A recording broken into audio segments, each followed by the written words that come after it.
your favorite race to play in Starfleet, or do you have others? Because there's like what 10 to 15. Just saw a book. Plus, it has the ability to make your own race in Starfleet, where you can make races that make no damn sense, but to you.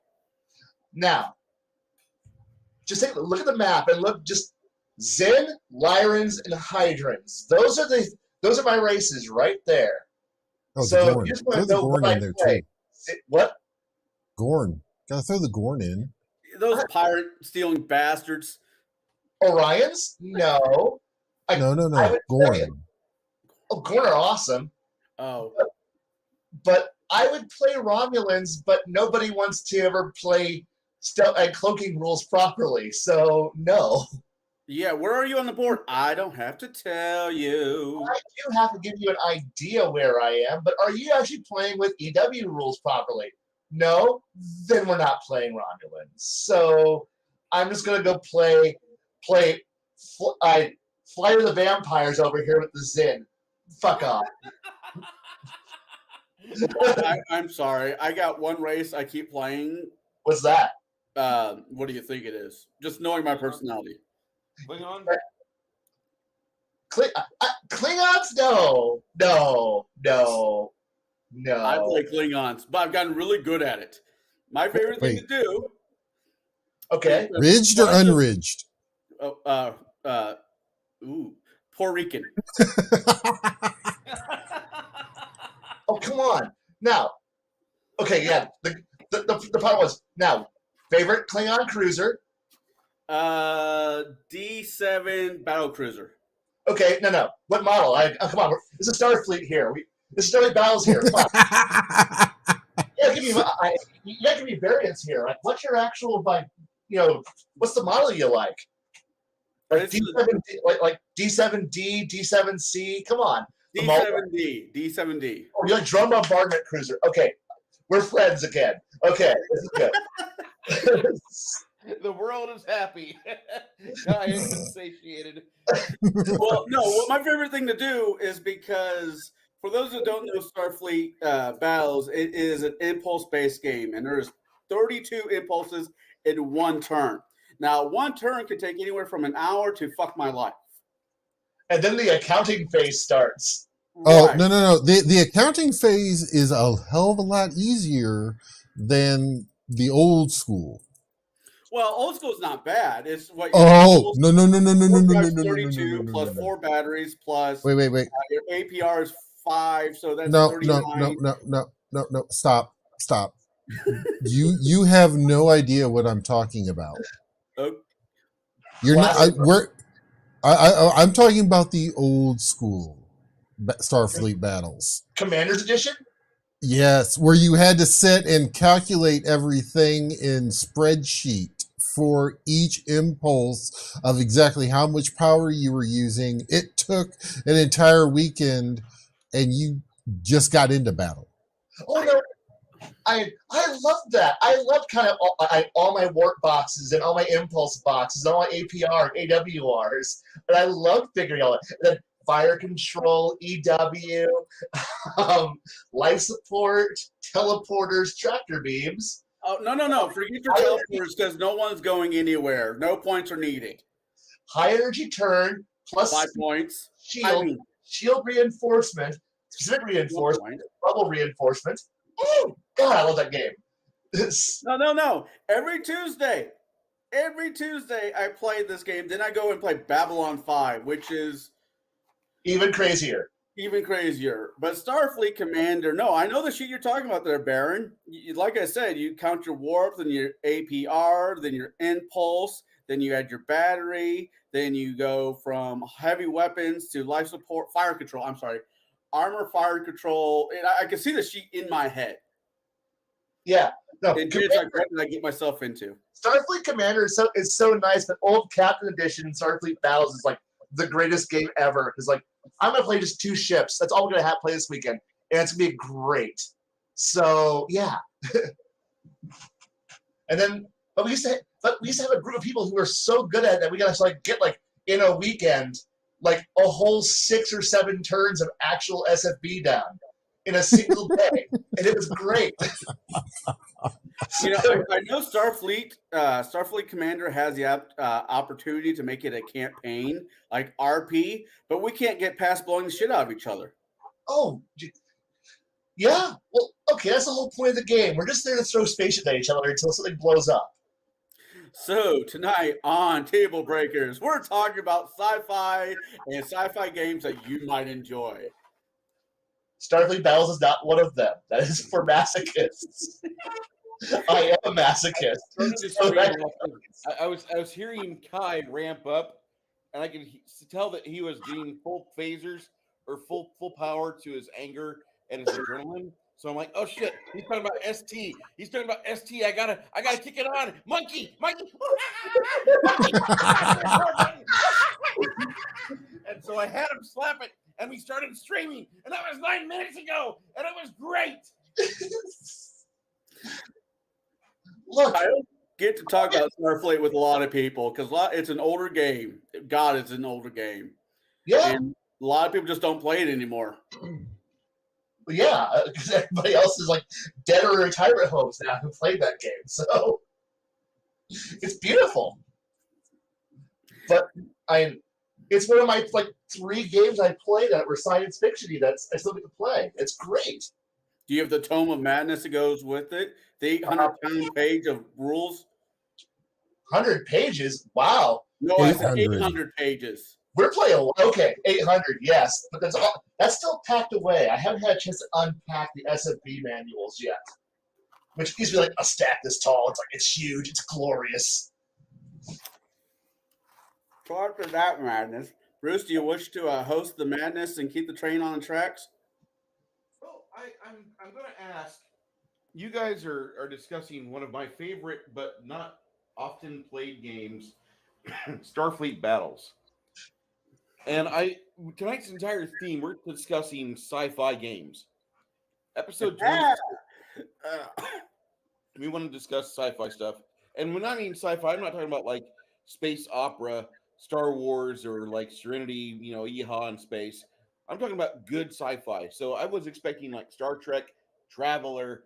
I'm expecting things that like my geeky friends from Peoria that failed the engineering test in third year of college. I want those fuckers in here, like, hi, Connell, how you doing? I want those guys to be in here because, seriously, that is such a rich and fun group of people because they have passion for their game. They are more amped up about Starfleet Battles, than first edition release of Shadowrun Gen Con 88. Hey, Legion Myth, how you doing? Shadow and Suns in chat. Hello. And oh man, Star Trek 3 Combat Sim, that was really good.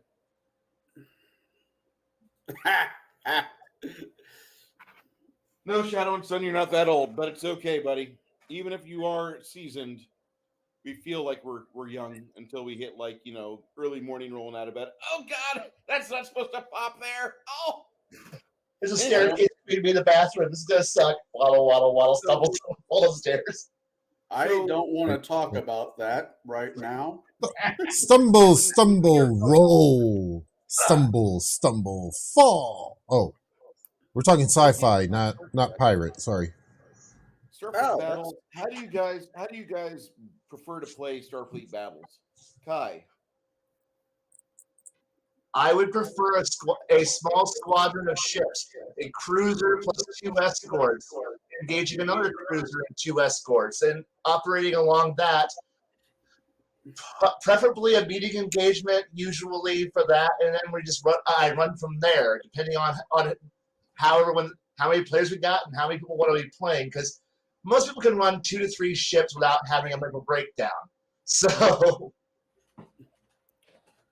Beyond that, like asking one person to run like 6 ships, no, that's just too much. That's too much. You need like a staff of idiots at that point. But yeah. But I'm also a carrier operations player, so I really enjoyed running, strike fighters. That's like the best thing. And everyone else goes, I hate these things. And I go, I love them. I love launch recovery. reloading, diverting all his crew deck. Like, I just want to have a ship forward. I don't want to have a separate sheet of paper just for you to like figure out what impulse of loading you're on for reloading. I'm like, you're boring. No. So for Kai, you have two carrier groups or two cruiser groups. We'll just say that. Yes. How long will it take two players that are intermediate level players? How long will it take them to get through? A weekend. Well, A weekend. Okay. You're talking the old school, not the newer ones. Yeah, I don't know. I haven't played much of the new one. All I know is the 32 impulse per turn accountancy worksheet of Doom. Right, and right. Players that aren't just trying to fly in a straight line to range 1 to 0, and then roll and then unload each other. I'm assuming two players who know how to do the Klingon little liberty wobbles. That way you can like bring your guns to bear and keep your shields from getting knocked out. And the Fed player doesn't just go, I just charge straight forward and then overload, and then that's all I'm going to do. Because that's boring. Klingons only have an FA range on the disruptors, and if you're lucky enough, you might have two phaser twos up front, two phaser ones, maybe two phaser twos in the back. So then you got technically 4 disruptors off the wings. Well, yeah. You have wing arc, boom guns, wing phasers, rear phasers, drone racks. So it's been a while since I've actually had a chance to play. So I'm trying to remember. I remember the D7's actual SSD from memory. Sorry. I play it every Tuesday because I'm a masochist. The fact that I can actually almost remember how it looks, I haven't seen it in like a good 5 years, is pretty good, actually. So, Epic Space Marines, yes. Sorry for taking over your answer there, Kai. Oh, God, no. It's just open. Yes, those are great games. Those are great. Hey, Bruce, you want to see something fun? Hit my share. Watch Kai's face. Oh my God! Yes. Right. That's a good ship. I love that. That's good ship. That's more or less the sheet. Let's see. There's 35 warp, 4 APR, 1, 2, 3, 5 impulses, and Romulans that can actually turn. That's great. Right? Yeah. I figured that would be a plus there, so that would make him happy. Oh yeah. I really enjoy the hell out of that game. It's like playing chess but on a different level. It's slow motion murder, and I love it. And it's not that we don't like BattleTech. We do like BattleTech, Max. I do. It's just that, we do. The people that are here, I don't believe any of us have a character name for our YouTube handle that love it that much. Mr. Max of House Liao. Well, how many here have actually played Robotech with a raise of hands? Robotech or BattleTech? BattleTech. Both. There's your answer for this panel. Look, I'm currently having a young kid who wants to play St. Ives Compact, and I'm happy to help him paint his miniatures now for it. And now he's like, but I need a good Op 4. I'm like, Op 4? I'm like, I already have this. And then pull out, McCarran's Armored Cavalry. And I'm like, here you go. Here's an Op 4. Why do you already have that ready to go? And I'm like, no questions. No questions. No questions are allowed. You didn't ask no questions, and now House Liao has arrived. That's because we can also Titanicus. what do we count as sci-fi games? Just out of dumb curiosity, does it have to be out actually in outer space? Does it have to be cyber tech? Like, At least have the technology which is 20 years past our own.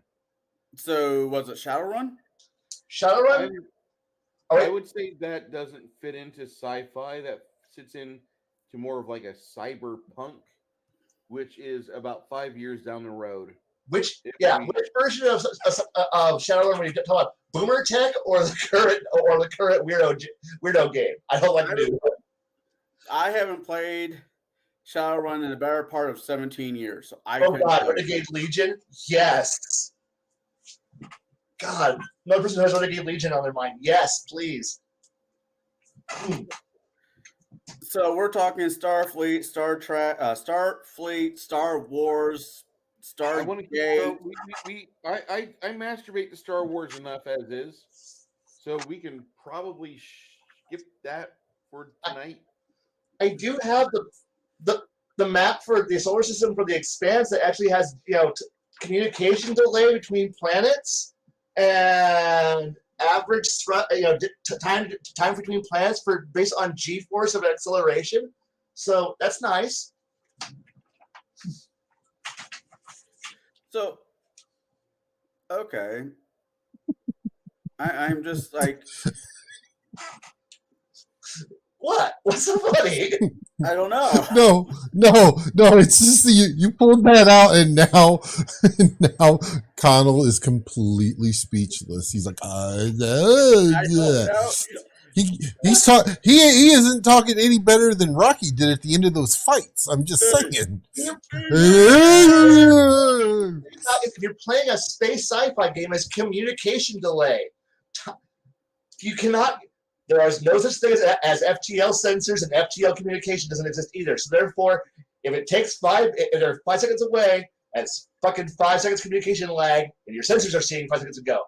You don't fucking get to have this magical bullshit of Star Trek where we're seeing into the future. Shit. No.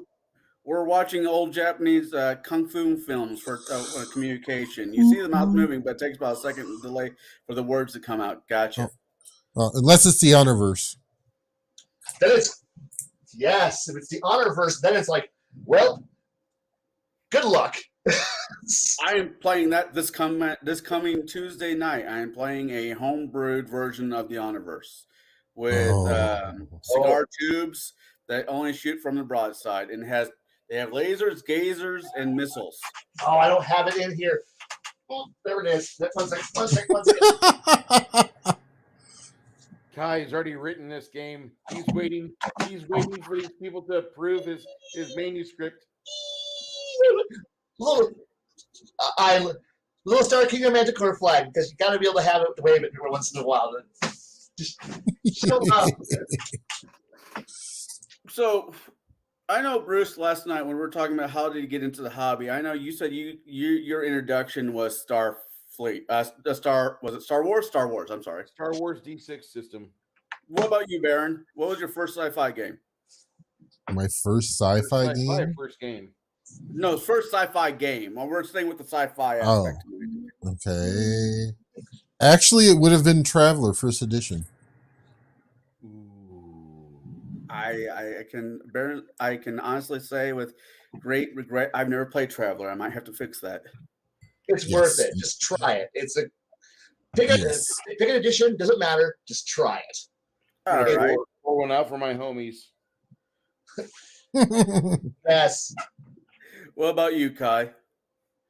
First sci-fi. We're sticking with the sci-fi theme tonight. First sci-fi game. I'm going to say first edition Rogue Trader. Was my first sci-fi game. Wow, that late? No. First edition, as in Games Workshop, 1980s. Oh, okay. Yeah, Rogue Trader first edition. So, Warhammer 40K before it became Warhammer 40K. Okay. What about you there, Jade? What was your first sci-fi, not sci-fi fantasy, straight sci-fi game? Ooh, oh man, set the way back machine. God. My first science fiction game was science fiction fantasy, but it was we stayed more science fiction than we went into the fantasy. It was called Dragon Star by Fantasy Flight Games. It was published in late 90s, early 2000s. I don't remember the exact publication date. I can't find my books either. But that was my first foray into science fiction gaming. All right. Well, I guess I should answer my own bloody question.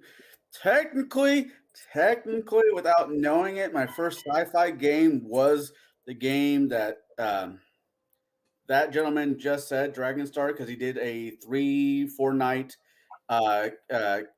game once. It didn't pan out for other reasons, but that's technically my first. The next one would have to be that I actually remember was a mutual friend of ours named Todd. He ran Dark Heresy, and I believe that's sci-fi. Oh yeah, that's in the 40K universe. So yeah.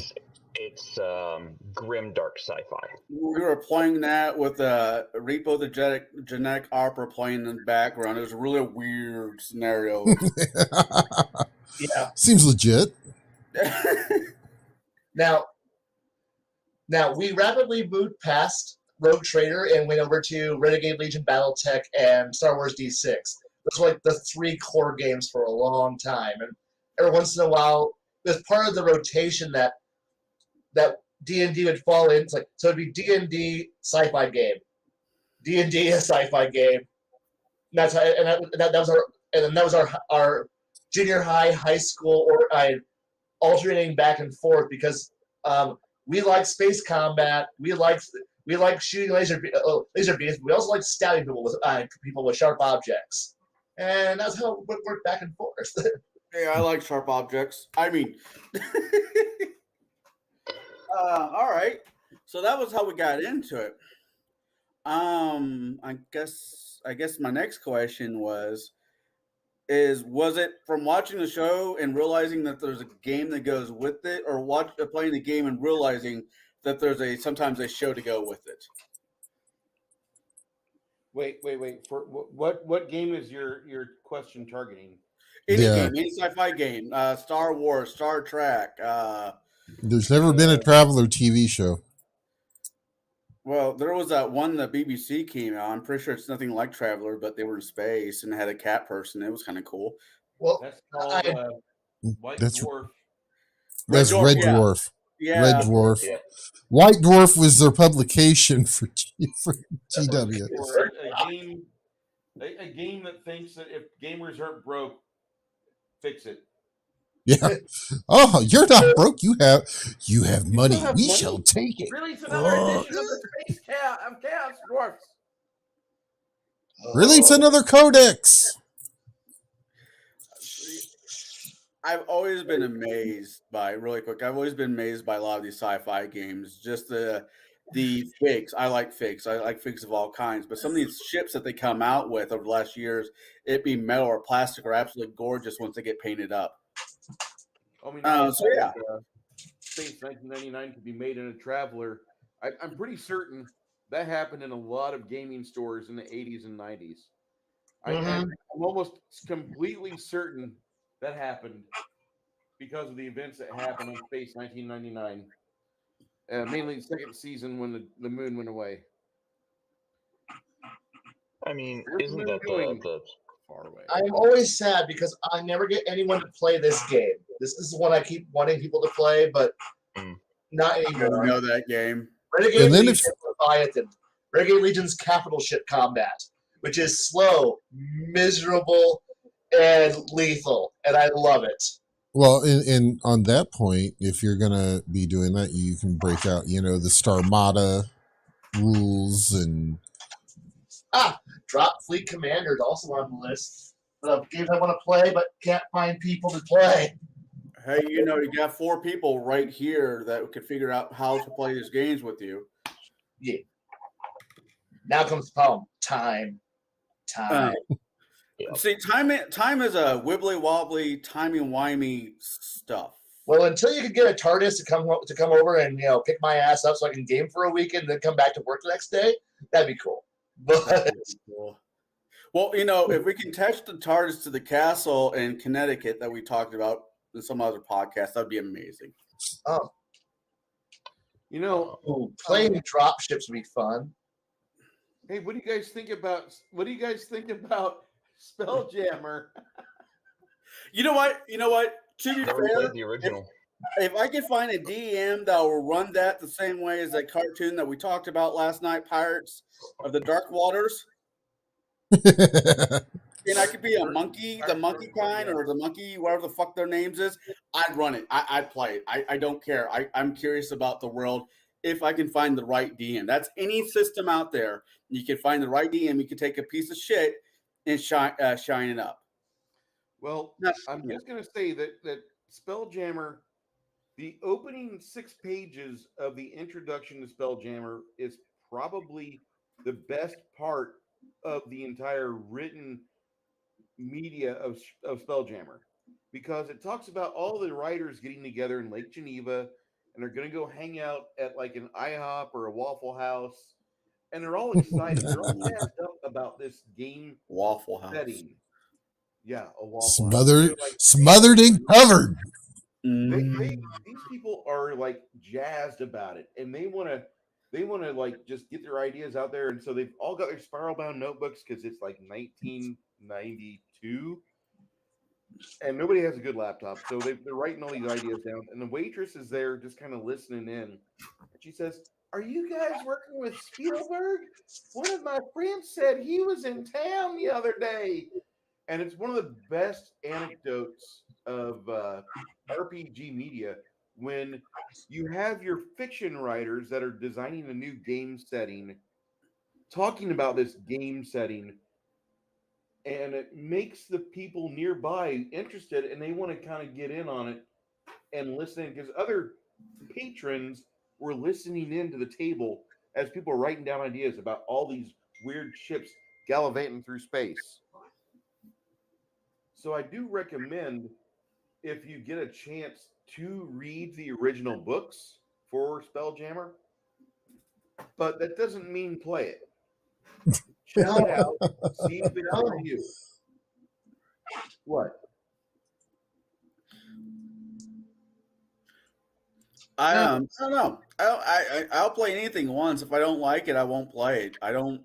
Look, Spelljammer has the problem of being, now you've combined science fiction and fantasy. Not science fantasy, like you're just playing some space wizards with laser sword garbage. No, now you're playing with actual real space wizards. Well, I mean, and that's the thing, though. Spelljammer it came before Dragonstar, but I do believe Dragonstar was exceptionally influenced by Starjammer, because a lot of the things that I see out there for Starjammer, I saw in Dragonstar when I played it, and I didn't know it at the time because I'd never experienced Starjammer when it first came out. And a lot to all the people who say it's a piece of crap or this, that, or the other thing. Having never played it, I would have no idea. And I know that WotC has decided that they're going to re-release Starjammer, which kudos to them. It's an IP that hasn't been touched in how long now? I mean, maybe they might do it justice. Maybe they might not. If you don't want to play it, don't play it. If you want to check it out, and do a review on it, deep dive into the rules and figure out how it works. Figure out how to break it even. There's thousands of videos that teach you how to break, all sorts of games. Do one of those videos. Gosh, yes. But, saying that's a game system, especially in one that I've never personally tried, is an absolute piece of garbage, dumpster fire garbage. Like, that's cool, but what if I did want to try it? Now I've got your perception invading I'm not mine shitting on that. I'm not shitting on it, but I'm going to tell you that there are parts of the rule book that kind of made you nod your head and say, okay, we'll try to run with this. And the GM I had said, no, we're going to do this instead at these parts. And he had different ideas, which is really how the game, no matter what the setting, no matter what system it is, should be ran. If the guy or girl that's running your game looks at the source material and says, "I like everything but this 10 or 5%, Okay. and I'm going to fix this part here, and this is how we Yeah, play." that's Or awesome. they look at it and they say, "I'm only keeping this 5 or 10%, and here's my addendum on how we play," and everybody's kosher with that, then everybody was kosher with that and they're playing it. But Awesome. like the That guy sounds that like a we great played, way to do it. say, go ahead. I was going to say that sounds like a great way to do it. You know, and if Mhm. you don't like all of the rules, don't play the system. If you like some of the rules, modify what you don't like. You know, or if you've bought into the system already and you've already spent your 40, 50, 60 bucks, whatever you've spent, and you're like, well, I hate like half of this book. Okay, mod the rest. Mod the parts that you And don't like out. Much like that's kind of how I feel about it because, and I'm not trying to step on you. I just No, go I'm for it. finishing up my thought here. Where I think if people want to play a game that does have nautical combat, be it on the ocean or in space, and that's where your group wants to be at, go for it. Please go for it. Play a game that makes the people at the table mostly happy, except when combat happens and they get hurt or die. And that's all right. I think Kai would be happy with a game like that. But oh and I yeah. always look at Kai's face because, like, if I say something and Kai starts getting excited, I know I'm going down the right track. But I really enjoyed the nautical combat rules from Spelljammer. I thought those were pretty cool. Like if two ships encountered each other in the void of space, they would get close to each other and then they would orient themselves to the larger ship's keel line. And so one ship would orient and they would start drifting towards each other and go for an unleashing of broadsides, which is generally how that game is played. And it typically resolved pretty well. It had the movement like BattleTech, the initiative like BattleTech that I remember, but whoever rolls the highest goes to declare actions last but move first and then fire. And then whoever rolled crappy on initiative, they declare first, they move last, they shoot last. And it was pretty cool. It worked really well for the game we played. But if this new game doesn't do well for 5e, I'm sorry. I'm not slinging mud on 5e. I have better things to do than shit on WotC. We've got Amber Heard in popular media pooping on beds, and there's other ways for me to get likes and clicks.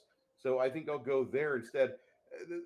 The current advert that WotC has, I don't approve of. They've told me nothing about Spelljammer, and it Sure. it really bored me. I don't like sea shanties. I'm all right. So Except for you for a guys, crying gerbil. yeah, I don't care about the gerbil, but we never cared about the giant space hamsters either. We didn't even care about Boo during Baldur's Gate. So I'm just gonna say that I've said my piece. If you guys want to talk, go on ahead. Uh, please.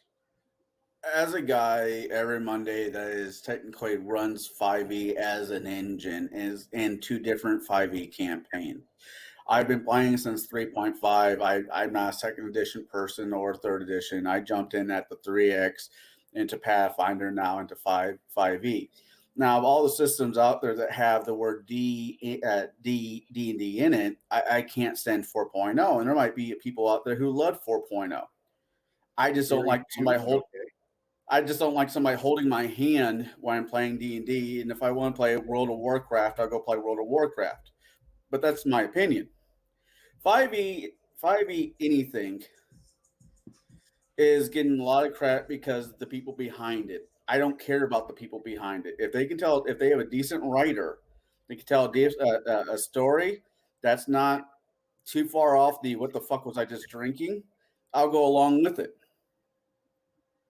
If this a Spelljammer turns out to be a flop, it's a flop. I'm not buying it, but I'll run if somebody else does because I want to spend time with my friends. Yep. And it doesn't matter if it's that or sci-fi or anything else. It's about hanging out with friends. And I said this last night. I'm going to go off on a slight side tangent to this to go back to an earlier comment. Uh-oh. that was made about editing your game. For us, when we were playing Star Wars D6, because we were all very, very much competitive TIE Fighter players, TIE Fighter versus X-Wing players, we rewrote the entire space combat engine so that way it better reflected playing TIE Fighter. So suddenly ships started having like adjustable power gauges, and we like had paperwork out. We're like writing down conversions for max speeds based on power ratings, shield regeneration rates, weapon rates, lock-on times. When I figure out all this stuff, so that way we converted it all over. And suddenly it's like, are we playing Star Wars anymore? I think on a small level we are, but I don't think we are anymore, because now people like writing down like power levels for their fighters on whether like I want to pull a maneuver off, like okay, like figuring out how to do the maneuver properly is like, this is getting complex. And now we have like shield rating points, hull points, points of damage, and like it was such a beautiful game. And like, why? Because rolling 16 higher on an attack roll, like damage versus hull ratings. You roll 16 better, they died automatically. It doesn't matter. It doesn't matter if your pistol just rolls lots and lots of sixes. That X-Wing explodes because you just rolled really, really good. Sorry, Chief. You just died from ground fire. What? You rolled poor, he rolled amazing, and then more amazing, and then more amazing, and then force pointed that for more amazing, and by conversion, you exploded. Well, that's bullshit. And so we wrote this massive revamp of the rules, and I loved every moment of it, and to the point where it's like, yeah, rewrite the game to whatever you wanted. It just happened that we were all... Now, would I want to run this engine with anybody who's not, like, in-depthly, like, backwards and forward knows every little detail of the 1990s Star Wars space combat games? Flight simulators? No, because nobody should ever have to figure out, like, okay, so banking up, locking for time, like, okay, so this is what's going to happen. Like, no one should have to figure that one out. But it was a beautiful way of playing. But I said I would never put that on anybody new who ever would come into like, oh, we're playing D6 Star Wars. Fantastic. Throw all that stuff away and go, let's play a nice, fun game.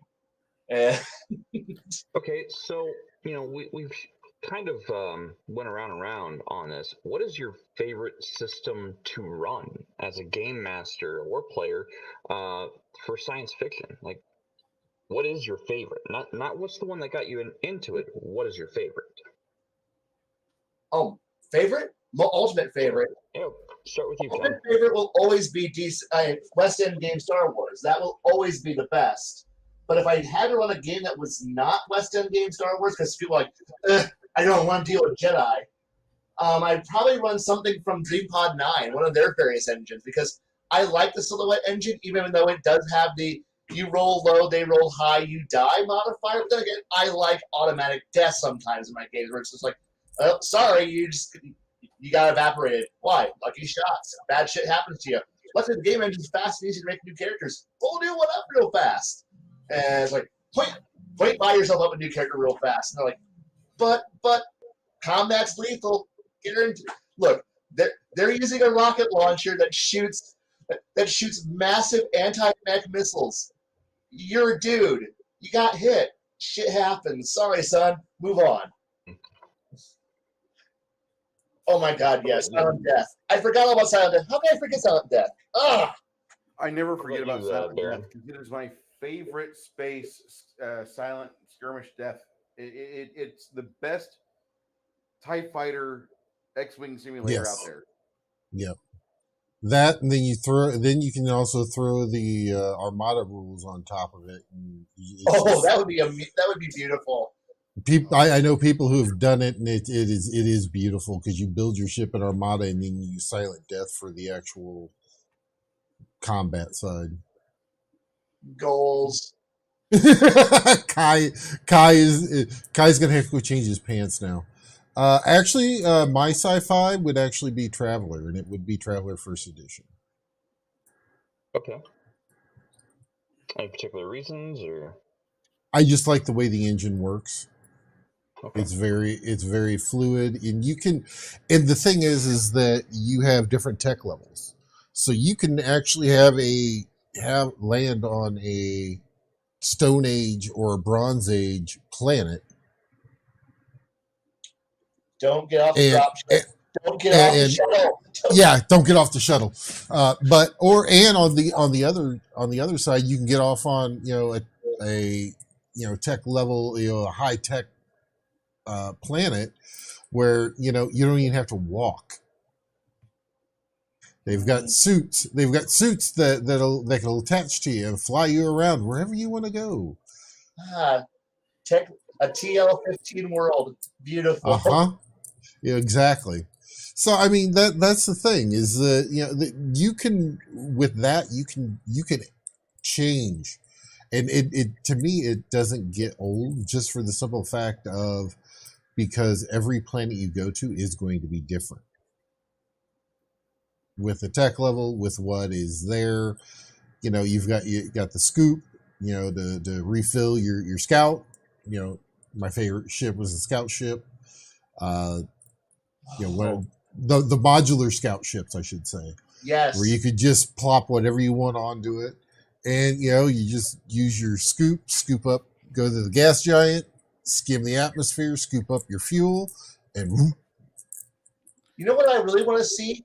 I would love to see like an EVE Online Traveler conversion. Oh God, I would really like that. That would make me happy. Yeah, but in your spare time, why don't you make one? That requires spare time. Right, guys? Spare time? What spare time? I know, This is my spare time. What is this what you're talking about? Those words don't mean what you think they mean. You know what? That's like a goal. That would be awesome to do.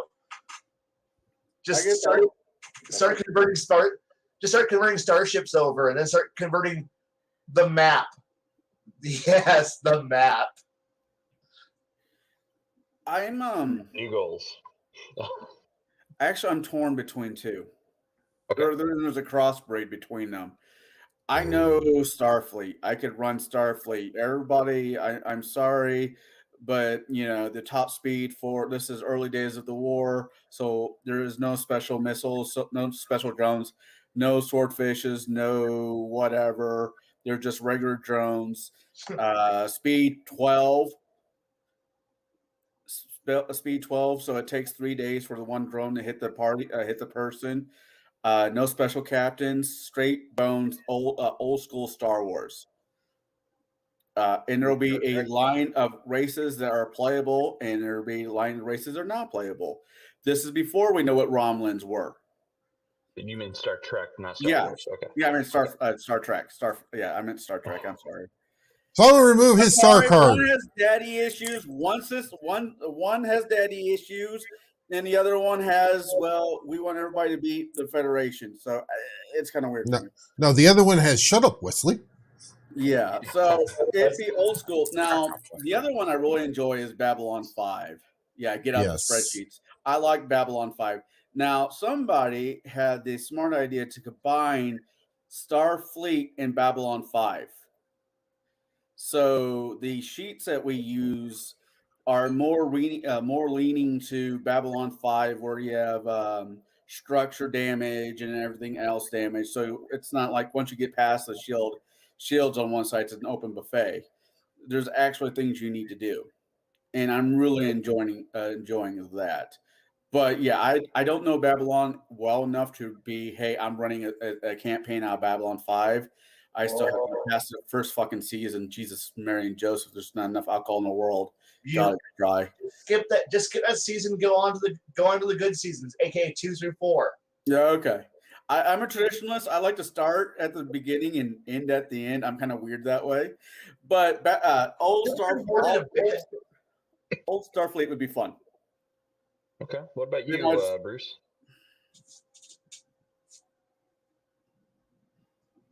They're upstairs. Boo. Bruce has left the building. I think Bruce has stepped away. Mm-hmm.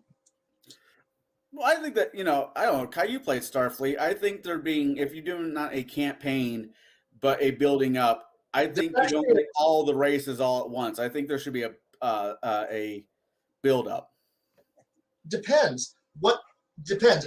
And there is a debatably playable Starfleet Battles role-playing game. Again, debatably playable. Prime Directive. I don't know if it's been a long time since I tried playing it, but honestly, with how interconnected the universe is, it all depends on what year you're going to be starting the game is. Like, what are we talking about? Like an FY 100 game, FY 120? How are we playing pre-General War, General War? Like, because you have conflicts in that universe that are big, that are happening like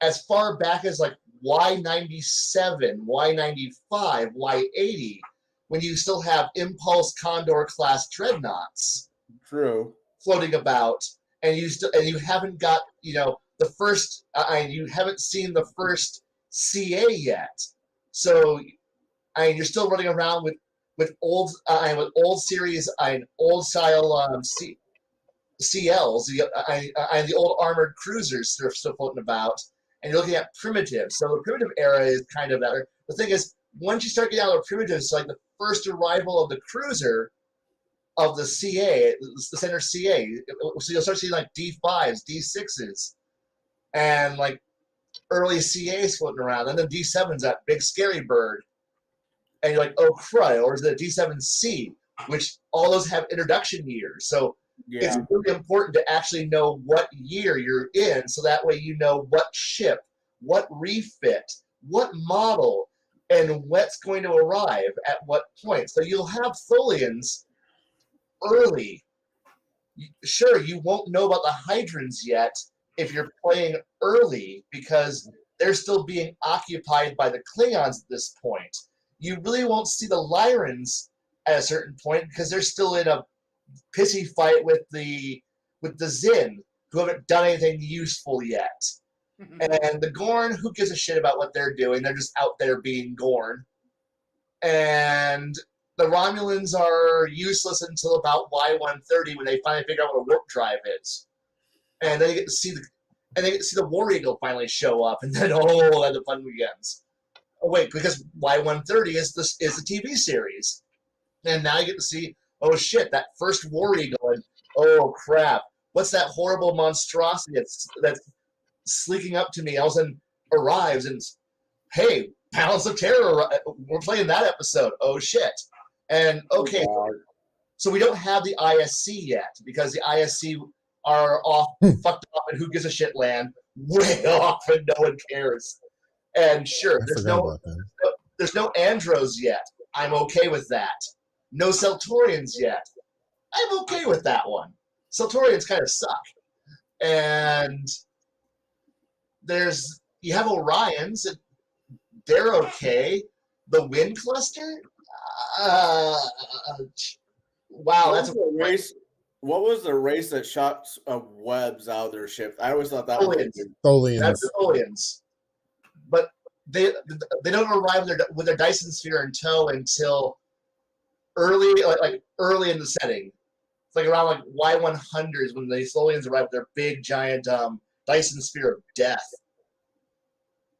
It's great. I love this. I love that game. It's history.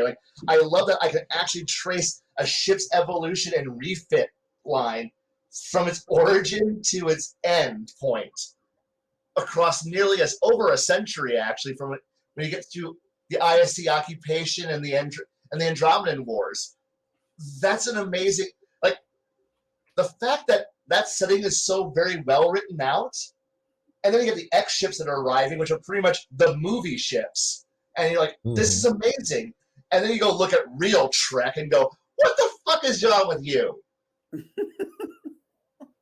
what the fuck's wrong with all of this? And then it's like, Trek, we don't know what to do. Meanwhile, here's some guys in Texas going, oh God, we got this whole idea, this whole world universe. It's full of conflict and war, and the Federation is trying really hard, but there's like ships exploding, and there's this great battle sequence where where an entire fleet carrier crashes onto Remus and kills like one of the Romulan homeworlds. It's an amazing battle. And there's this other battle with this really cool battle cruiser. It has this point where it has to it's like it's being killed, and then the crew has to escape on the detachable saucer that was way before the detachable saucer. And oh man, all this cool shit's going on here, and then suddenly here comes Star Trek. Yeah, yeah, yeah. Okay. So back now that Bruce is back. With Bruce, are you back? I'm here. What's up? There was a question that Jade asked, and you disappeared. So I cranked Kai's gears for to fill up the time between.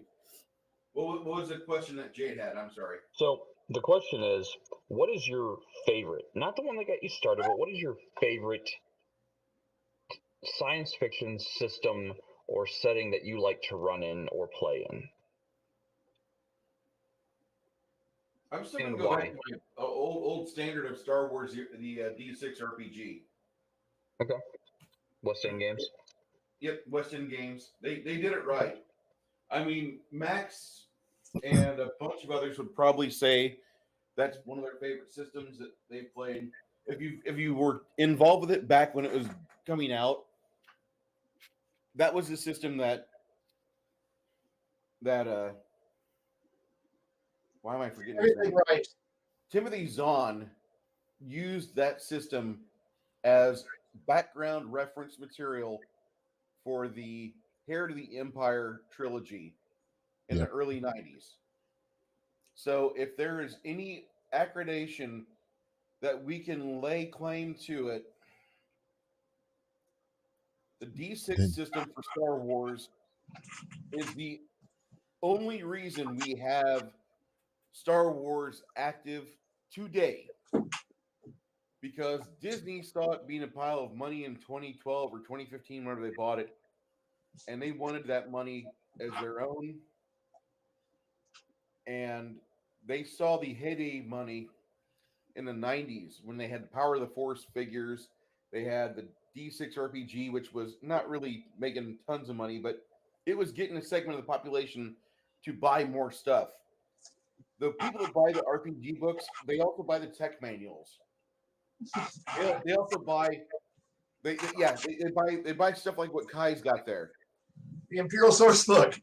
Yes, and Watsy bought into the system in the late 90s, And when then did shit with it.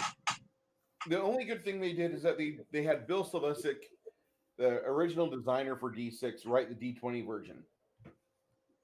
And You know what I would like? he tried. What was that game guy? Astrophysicist Tyson. Neil deGrasse Tyson. I want him and a game designer to sit down and actually write a sci-fi space game.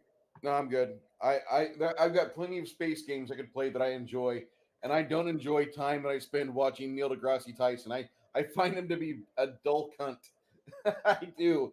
I But mean, at least this, when it comes to science, when it comes to space, will be correct.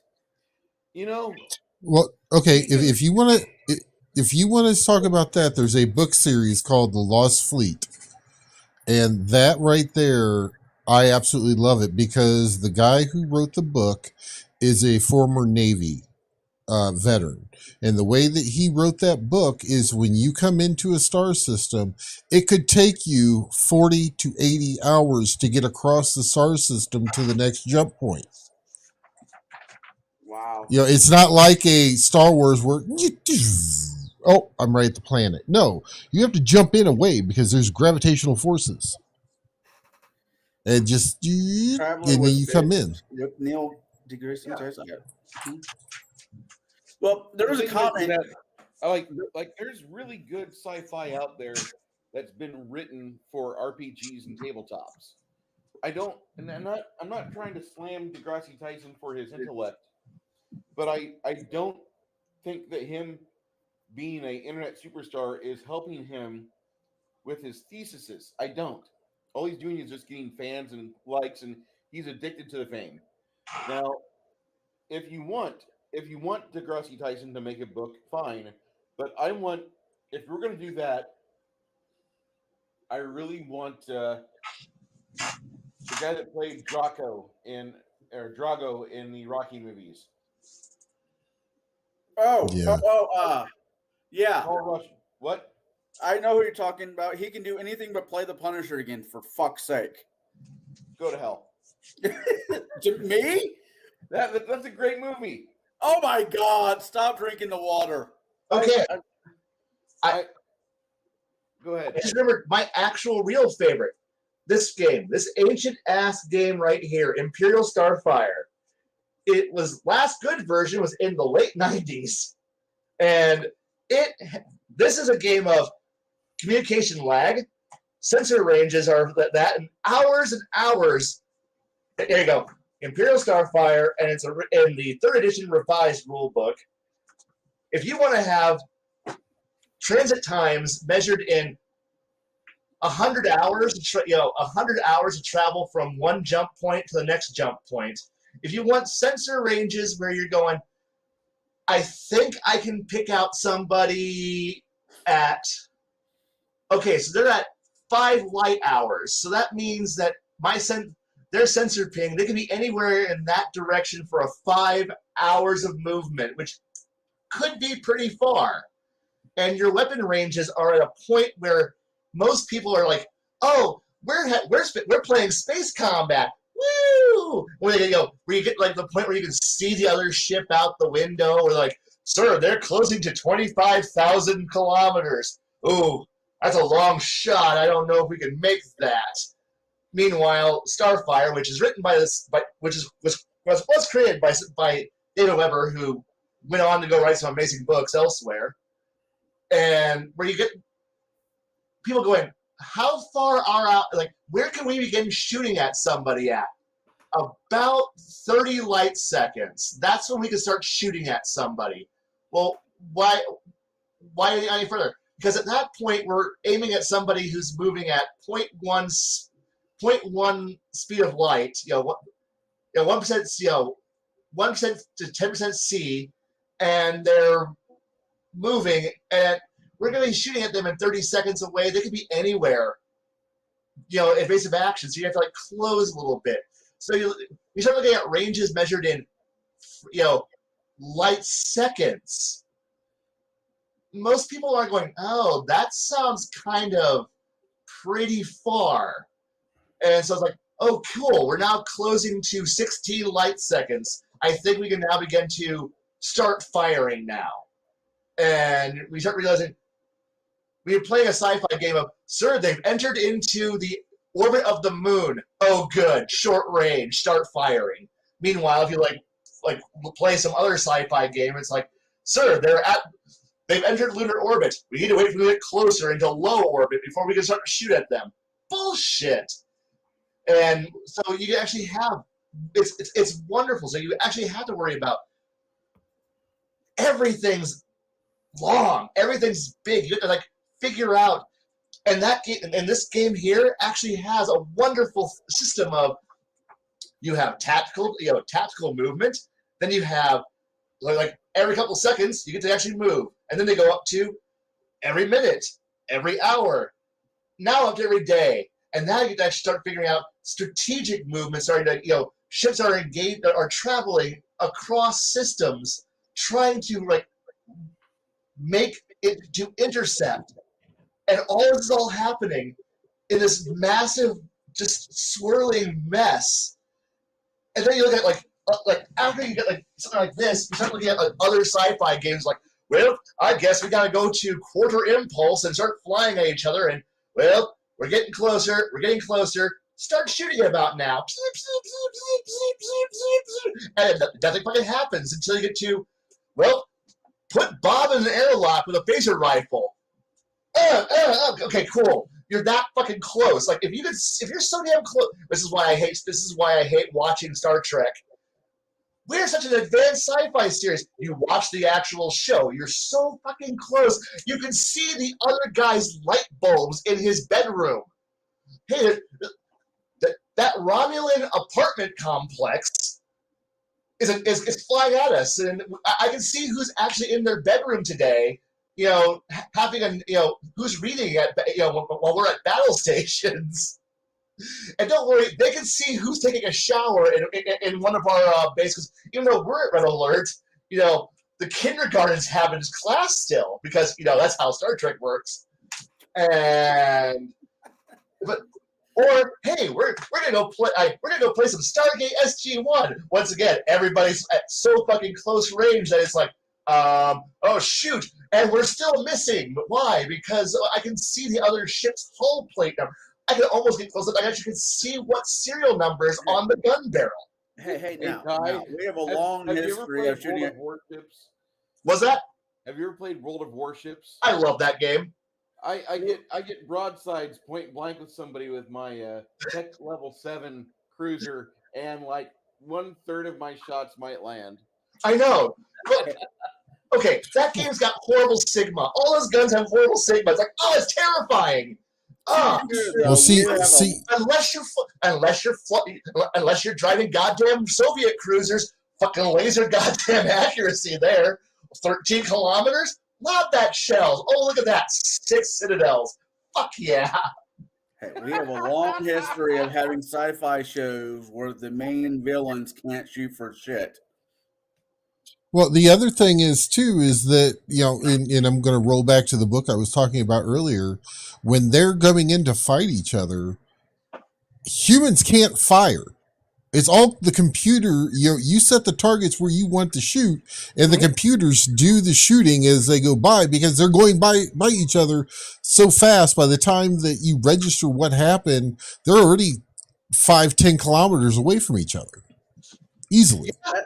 Yeah, that's why I like Starfleet. That's one of the things I like about Starfleet is because if I'm not okay. Let's say this is a ship. This is the head of a ship, and I am at this angle. So I'm hoping that I can hit the ship because its shields down or up front with Starfleet. But because of the movement of the ship, you always have to assume that's almost 1 hex up. So when I'm trying to go for shield 1, I'm actually hitting shield 2 or 5 on the other side. Depends on what side of the ship I'm at. So movement is, 6, yeah. Yeah, I played recently. But no. Oh, there was a comment in chat that I wanted to comment. Why have we not talked about Aliens?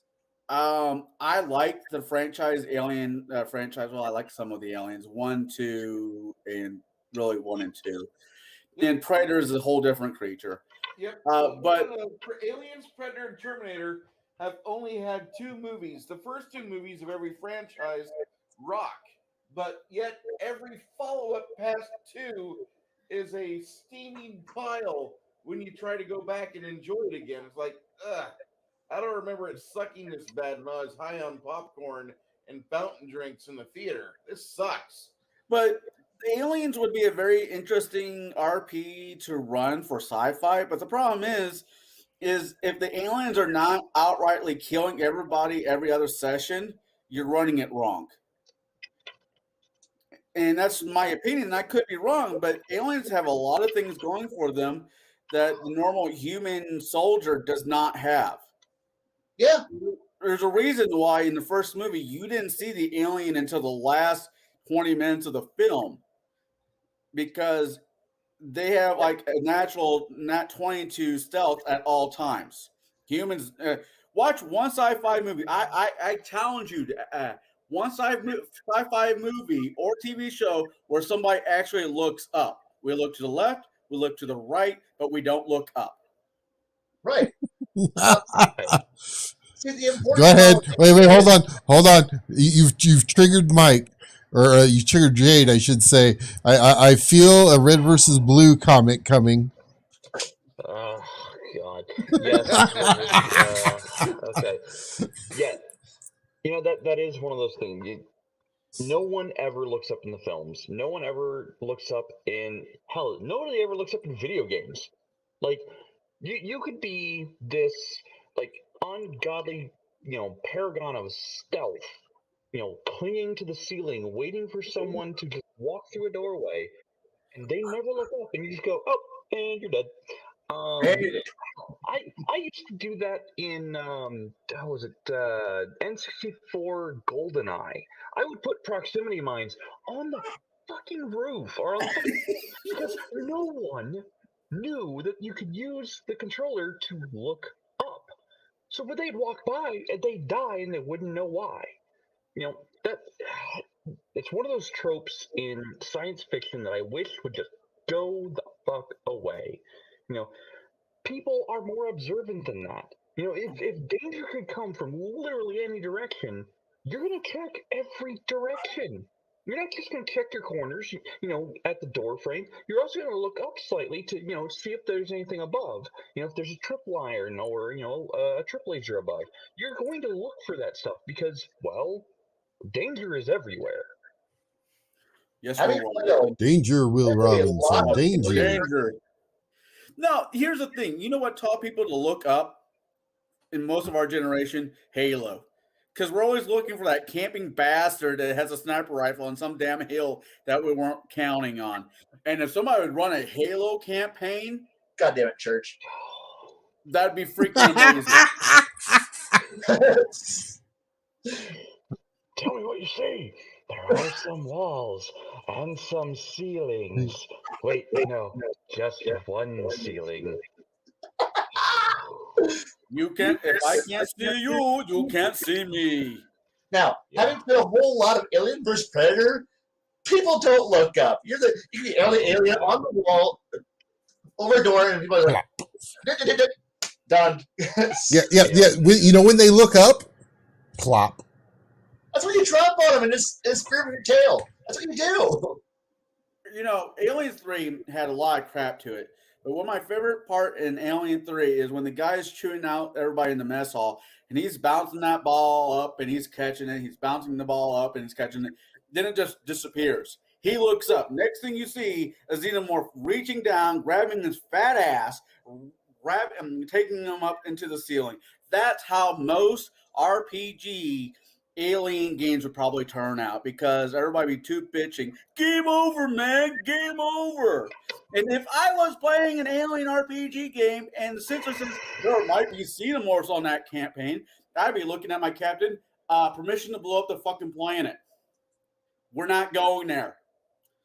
We need to at least retrieve something of value from the planet. Nope, it's not worth Take it. it from orbit. Fuck you, mother. We're leaving. We're sorry. That's the same. That's That's the same thing that people say when they see a spider. They're like, "Get off the planet and just nuke it from orbit." The entire planet because there's one spider. Unfortunately, the ship captain and the Marine commander says, "No, we need to at least get something of value off the planet first." We did our lives. All you gotta do is get down there, do the job, come back up. Your life is not valuable. The core doesn't give a shit. Get the goddamn computer core. And that's very reminiscent of Dark Heresy in a lot of aspects. Mm-hmm. If you're playing a Dark Heresy game or you're playing Inquisition game, you're given a mission. You go to this planet to retrieve something or check out something, and if there just happens to be heretic activity on that planet, what's the one thing you do? You report it, and you let the gunships laze it from orbit because.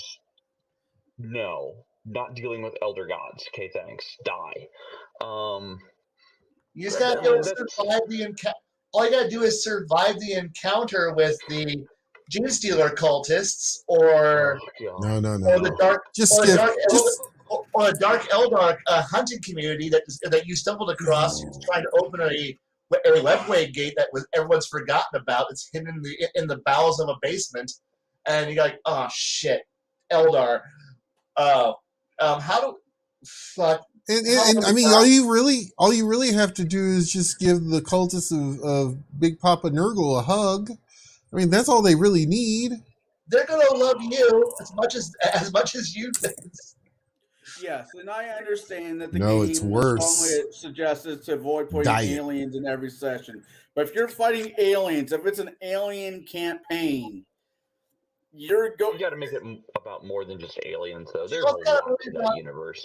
But you also got to remember, if you're playing Alien properly, you got to put down colonial uprisings that are currently happening, dealing with separatist factions that are deciding that today that colony decided to not pay its taxes. Well, that can't last.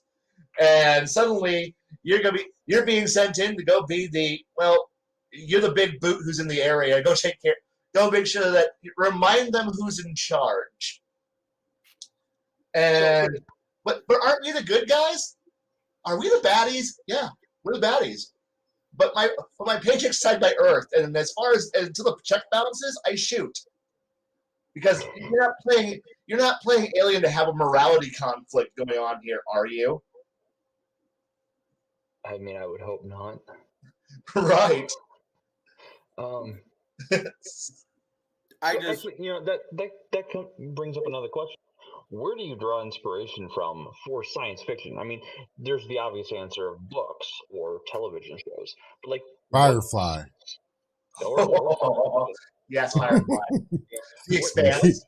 That would be another game. That would be a sci-fi game. It is. They do actually have their own engine. Actually, Yep. no, they don't have their own engine. They use the Fate engine, if I'm not mistaken. No. No? I thought it was a D6 Fate engine. Don't think it is. Oh, I could be mistaken. I Whoa, sat down moment. to make a character, but never played it. Let me talk with the gods of the googly. Okay. Googly. How did you? We all, we nerds like our television, we like our books, we like our movies. If you were to sit down and come up with a game that you would be willing to run for a group of friends or even a group of strangers, what source of inspiration would you run to first? Like, what would be your, go-to, hey, I think everyone that I would run for would love this? What is this?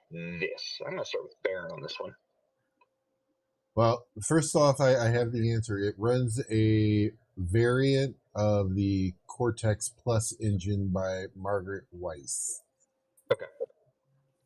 So that is the thing. Now, Wow. I was looking that up, and I did not hear the question. So the question is, we're nerds. We like our science fiction novels, our books, our TV shows, our movies. If you were to sit down today and decide, hey, I'm going to run a science fiction game for a group of my friends or even strangers, what is the number one source you would flock to first to get inspiration ready for that game?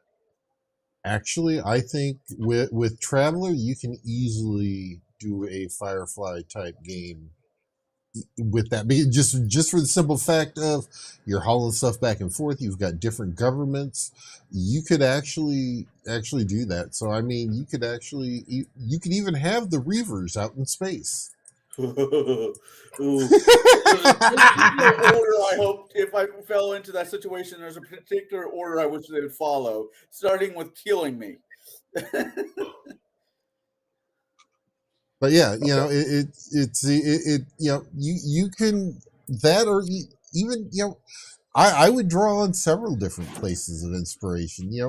Even in Traveler, when you're traveling, you don't go from point A to point B instantaneously. You usually have a minimum of, I think it's 4 days, maximum of 7 for train. It's been so long since I played, I'd have to reread the rules.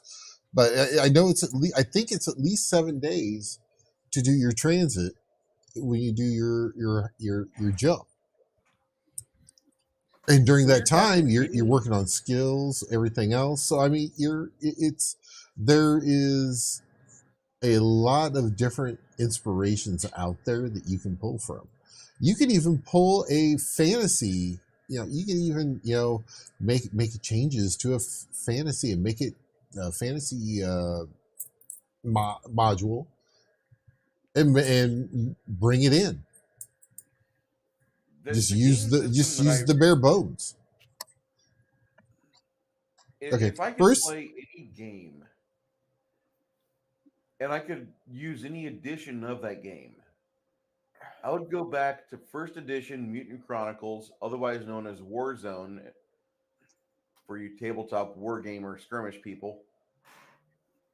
Because Mutant Chronicles is a game that you can pick people up, get them to roll up their character, and they will have a decent character, maybe a super powered character, probably not. and you will be ready to play with all 4 to 7 players within about 2 hours. And you have everybody roll together.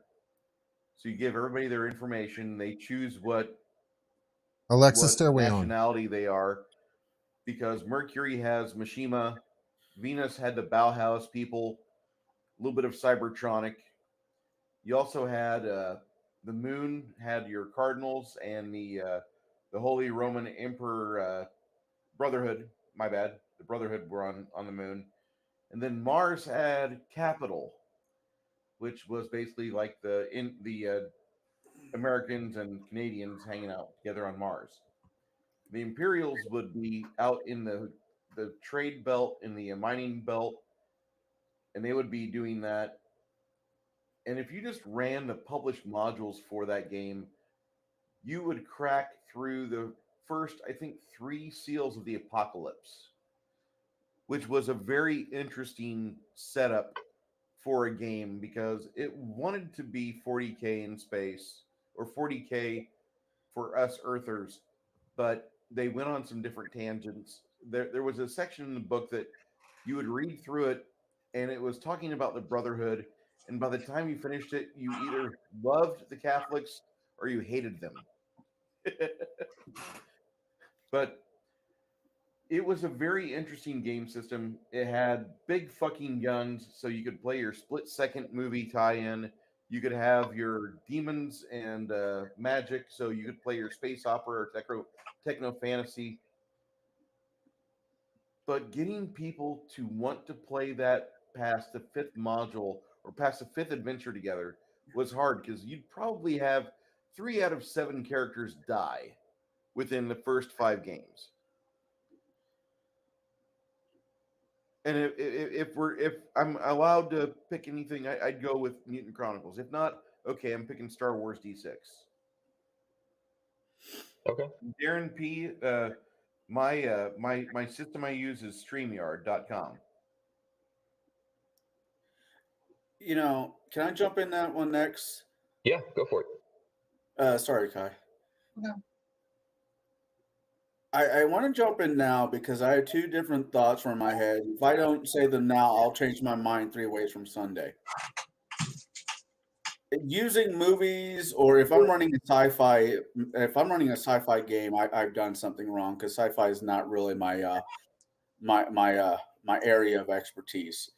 But there's a part of me that would be very interested in doing the Chronicles of Riddick world, where there's no aliens per se. There's just variations on humans. I think would be fun. And there's another part of me. I think this is the 5-year-old kid who fell in love with Mario. Mario is not a fantasy game. By Mario and Luigi, it's not a fantasy game. There is no real magic in the game. It's a really weird sci-fi game because you are going to a different world, but it's not fantasy. And I think having a game where you have a group of people going to a weird ass planet where evolution went the other direction. It wasn't the primates that evolved into humans. It was the reptiles or the birds, as a lot of people are saying dinosaurs are now, but that turned into humans. I think it'd be a very interesting twist on a game that I'm sure most of us here played when we were kids. Well, would you be playing the video game version, or would you be playing the movie version?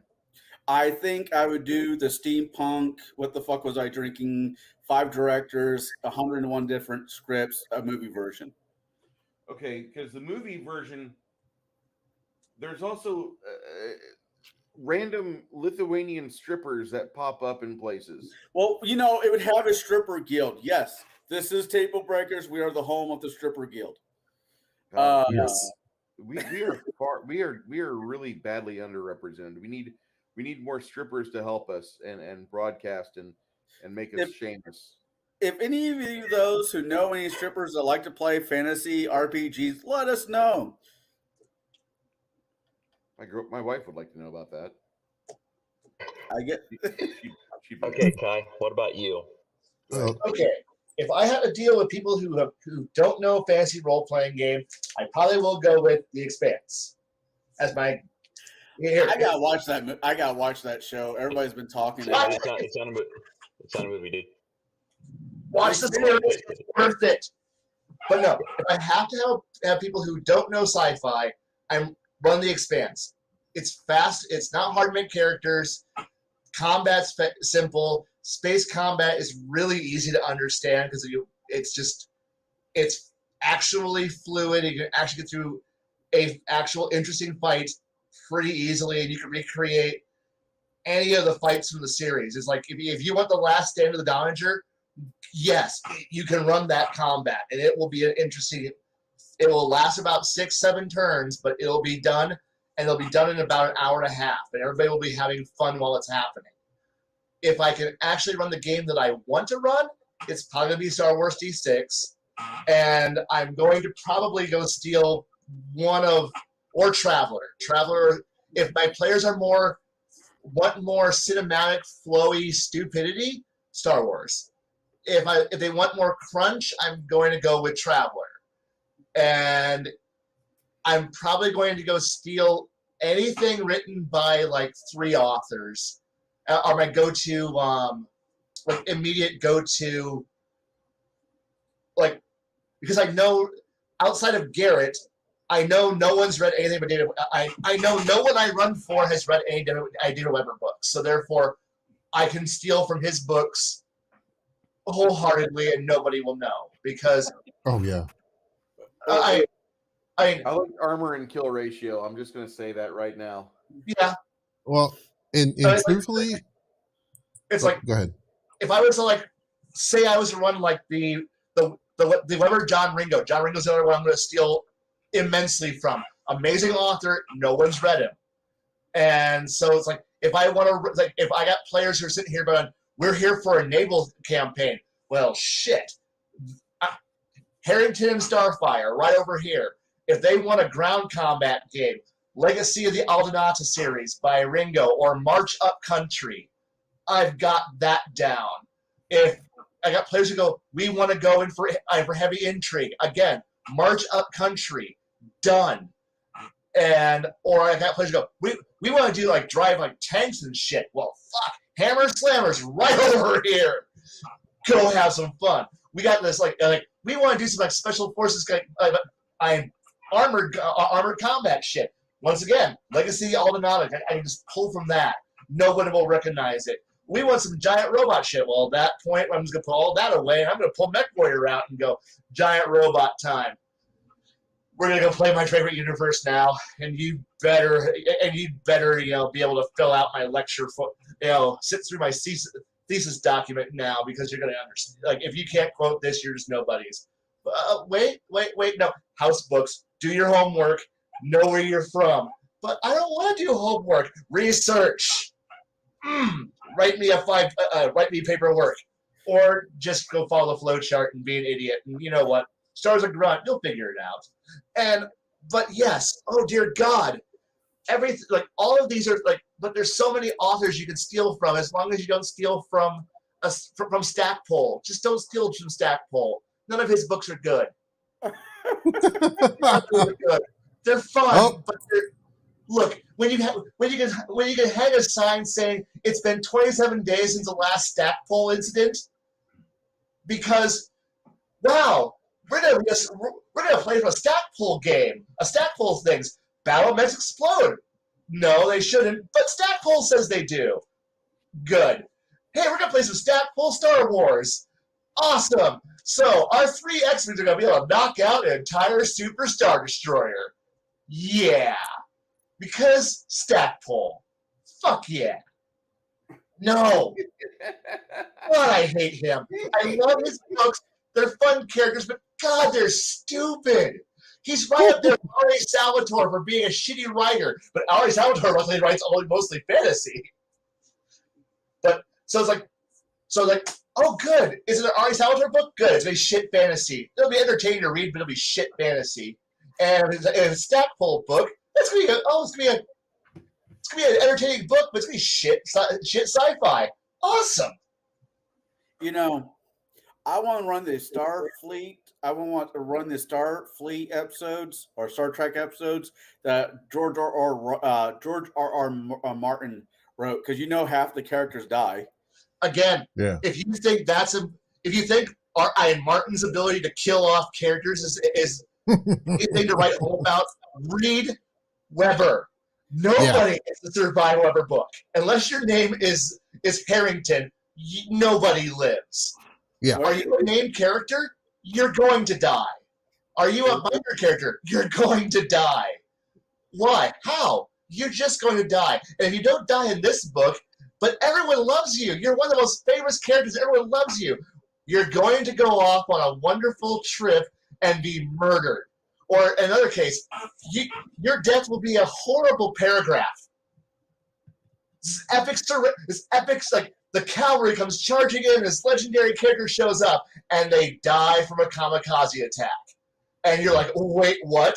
This was one of the most important characters in the entirety of the story. She just dies. From what? A kamikaze. Like, literally, the other characters, she was mid-sentence, talking, dead. Like, are you, like, if you're playing in a Weber or Ringo book, you're gonna die. Boy, are you going to die. And it's so glorious. Hard. Why? Why must you? Yeah, you're right. Honor Heritage is the only one, but dear God. If you read one of those books, it's like, I'm somebody you like. Boom, splattered. I'm actually going to break down and write a read or see if I can get an audio version of it's one of the Honorverse books. I think it's the first one. It's, oh God, they're a creature from fantasy. You look in them, they're not the Medusa. There's one of the titles is the name of the same creature, and I can't think of what it is. Basilisk Station. On Basilisk Station? Yeah. That is the first book. Yeah. Russell, my friend Russell wants me to read that Something Fierce. Yes. And You will actually, I think you would actually enjoy it. You will like it. It's a good book. Yeah. He has it. But don't make them see yes. And the thing is don't the I made one mistake is I followed the Honorverse book straight up with just Honor Harrington. All of a sudden I found, there's these other books and then I found out that these happened before this book. I was annoyed. Books, yes. The ones that are actually about the entire founding of the entire Star Navy, yes, those are great books. Or, yeah. This coming Tuesday, I will be playing in the Honorverse in my evening evening RP session with Space Tubes. Just remember, keep your ships in formation. Missiles are everything. But you're going to run out of missiles eventually. It's because missiles are not missiles anymore. They're missiles that when they get close to their target, they break off and they shoot a damn laser. Yeah. Yes, laser warheads. Those are a thing. And because of the fact that you can't get through most point defense easily. So, yeah, keep your ships in tight formation, maintain your data link groups, and make sure you have the ability to put out enough defensive fire to hold off the other guy's bombardment until you can close. Also, never present your bow or stern to anybody, or you're dead. Yeah. I'm going to be talking about my Tuesday campaign so much that I'm going to get... Wait, hold on. Wrong hand. What is the worst sci-fi game? that guy right there to find a Tuesday. I'm coming over. Or maybe that guy right there. No! There is one epic one that we have not touched on, and I completely forgot about it until now. Space 1889. See, I was if you want to talk, if you're talking about sci-fi, though, it is a Victorian era sci-fi where you can actually go to Mercury, and you can go to the different planets. It's. Yes, it was a very good game. The thing was I wasn't thinking about anachronistic steampunk sci-fi. I was thinking more just traditional sci-fi. But I mean that would still, I would still consider that as sci-fi. Oh yeah, I did too. But I hadn't contemplated it due to it just not being what we normally think of science fiction to be. So I mean, I'm sure somebody in chat has said John Carter 101 damn times as being sci-fi. I I never played the games. I saw the movie that came out a few years ago, and thinking to myself, I don't know if I like this. I need to get hold of one of the original books. Books and maybe thumb through it. I have nothing against John Carter. I think it's a very interesting concept of a game, a world, and novel series. But if I want to do sci-fi, I'm kind of with Jaide. I'm really into Star Trek. Of all the different sci-fi games out there, and I'm there kind of. Don't get me wrong, I do like Farscape, but I didn't like the game. I like Hercules in Space. It has a different name, but I Andromeda. call it Hercules in Space because Kevin Sobo, who played Hercules, was the captain in it, and I really like anything that has Nietzsche attached to it. I'm kind of weird that way. The Nietzscheans. What a bunch of idiots. But anyways, How do you feel? How do you About- really feel? how do I really feel? My cigar almost gone. I need to get some more alcohol that rhymes with Irish and ends with whiskey. And other than that, I'm good. Well, at least you're batting 1,000 right now. That's okay. Well, Serenity's not bad. I like Serenity. I like Firefly.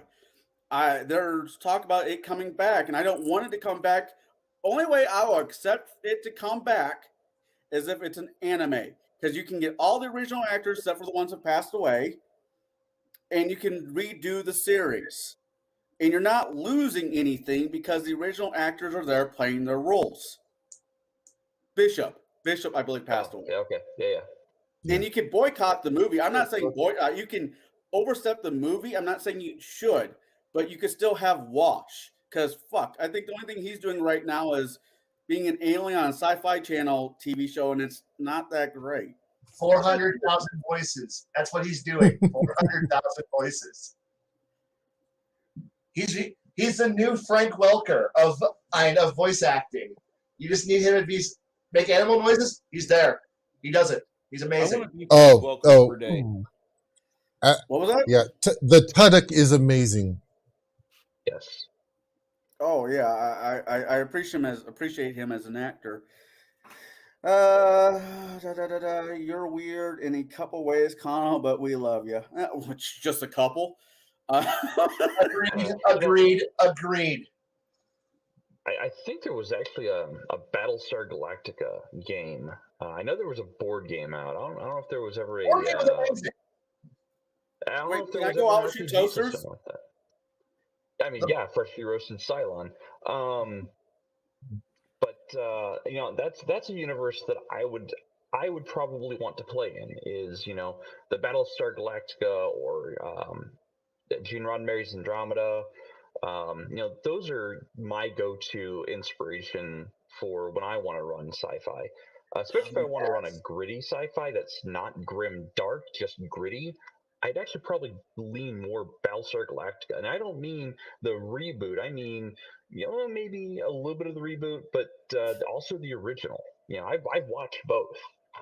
I like both. There's a question: how do I make a good cream? Is it brulee? Creme brulee. Creme brulee. Creme That's an brulee. easy. That's an easy answer. I go to a French restaurant, have them fucking make it for me. Do I speak frog to you? Google. Ribbit. Blade Runner RPG. Okay. Apparently, there's a Blade Runner RPG coming out. I don't understand why they wouldn't use the same rule set as Aliens, though, because it's part of the same universe. It is the same universe. I don't know. That would you do a good? be another unique one to play. I think I wouldn't mind playing in a Blade Runner esque game. Not knowing whether I'm a replicant or not. Like that to me would be kind of awesome. That'd be an interesting one to run, because you don't even know if one of your players at the table is playing one. Right. That would be interesting. But at the end of the session or the end of the storyline, somebody needs to quote, "I need more life," or the pop, the line that came from that. Leave Firefly in the past. Any studio will make it woke garbage. True story. Oh, I don't know about that. I really don't. And if you really want to have a good Battlestar Galactica experience, you really don't even need an RPG for it because Fantasy Flight Games put out a very good series of board games that were kind of rip-offs of the Knights of the Round Table that they did, the Shadows over Camelot. The Battlestar Galactica system would have you play the game for a few turns, and then everybody reveals to themselves, not each other, who's a Cylon, who isn't. And so the Cylon players have to fuck over the table while the rest of the players are trying to save themselves and keep ships with food processing going on and water, and they've got to have fuel for the next, set of jumps. And the entire time they're being pursued by the damn Cylons. It is a wonderful board game. Actually, That would actually make an amazing West Marches style game where you have multiple groups going at the same time. I think that would make an absolutely amazing West March game. actually, I could think actually of a game that you have in your collection right now that you could switch out for one to be Cylon versus the other one, and you have it in your collection. Which one? Secret Hitler. Yeah. I mean, it's still for deduction at the end of the day. I feel so sorry for Shadow because it seems like every time that he watches one of our streams or we have him on one of our streams, he's doing more homework than he is actually enjoying the stream because he's taking so many I notes. noticed that.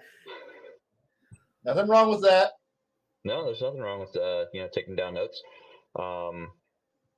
Yeah, I would actually probably join a West March style Battlestar Galactica game, no matter the system. I would learn a system to be in something like that because that to me just to have the chance of being a Cylon and not knowing it, that would be pretty awesome. I just want to be able to turn on the main defense guns and start just plastering toasters all day long. That's what I want. Freshly roasted Cylon. I would model my character after Dennis Leary from Suicide Kings when I attack a toaster. For those who get it. For those who don't, I'm sorry. Twilight Imperium. That's a different beast entirely. That's not Yeah. That's like saying, "Hey, we're gonna no, yes." Oh, we have a special guest. We got a guest. I mean, if I've got a month to kill, I might play Twilight Imperium. God, yes. Oh, you know what the trick is for Twilight Imperium? Stare at the box, never open it. Well, I'm doing that right now. in general, the number of players you have, that's how many hours you need to play a game. Yep. So 6 players is 6 hours, 9 players is 9 hours. That's But you're not assuming wrong. all the players know all the rules and you don't have to teach the game as you play. Yes. And that's assuming no break for lunch or dinner or midnight snacks or whatever. We order in, it'll be delivered. No one leaves. Yeah, no one leaves. We're locked in, escape room. This game ends only when we actually finish a game, which is never. We'll all die there. I play the game solo, so I can take my sweet time doing it. Apparently, I it's haven't even opened my getting box a yet. RPG setting using the Genesis system. Interesting. Okay. I might be able to get behind that. I'm hoping that Genesis dice. I know. Shoot. Bang. Stellaris is getting a board game, so I'm okay with that. I'm hoping it'll be as good as Twilight Imperium, but I know it's Paradox, so no, it won't be. What about Vader V, or was it V? It was an old TV series. Oh, V Visitors. Yeah. I never watched it.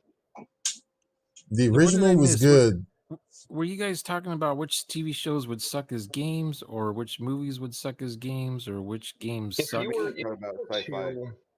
if you were to be asked or wanting to run a science fiction game for a group of friends or even strangers, what would your source of inspiration be? Like, what would you run screaming through the night to as inspiration for that kind of game? Oh, well, first I'd have to ask the players what sci-fi are they familiar with, like what movies they've seen, what books they've read, and then we decide what we from there where we go. I don't want to say, oh, I'm going to run this for my gamers, and they know nothing about the genre.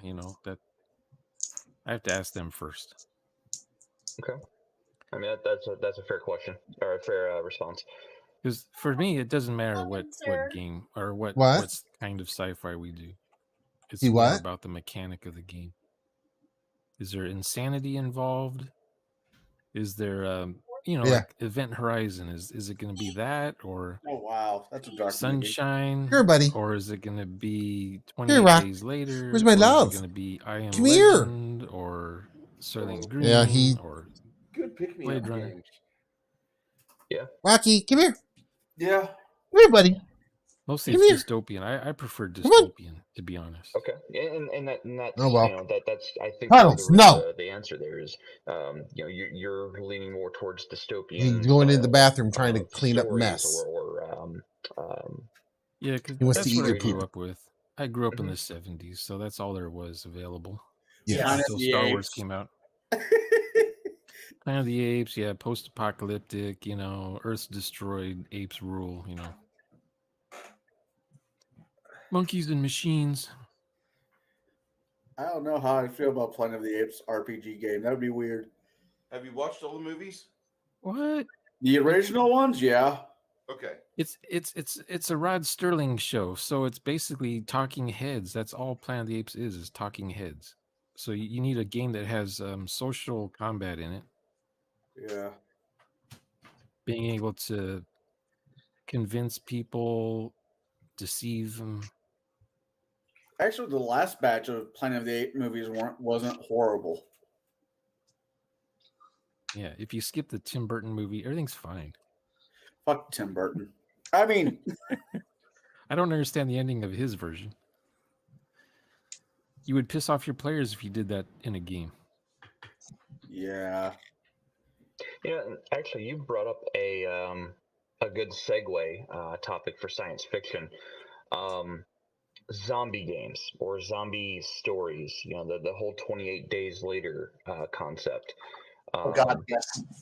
I think 20 years ago, zombies was like bacon. You just added zombies to anything and it just improves whatever you're doing. But now zombies, I think, are kind of overplayed. Dated. Yeah, overplayed, overused. Yeah, they're a little overdone. You just gotta do them right. That's doing right. But if you do them differently, don't call them zombies. Don't say if they're fast or slow or smart zombies. Just don't call them zombies. Don't call them undead, unliving. Don't call them that. Just like in 28 Days Later, you don't know what they're called. They're just the infected. The rage. They just have they're just infected or something. In Left 4 Dead, they don't really say what they are, do they? They're just infected. They don't. In Walking Dead, they never use the word zombie. They've actually got specific names for the strains of mutagen, but I do believe they call them.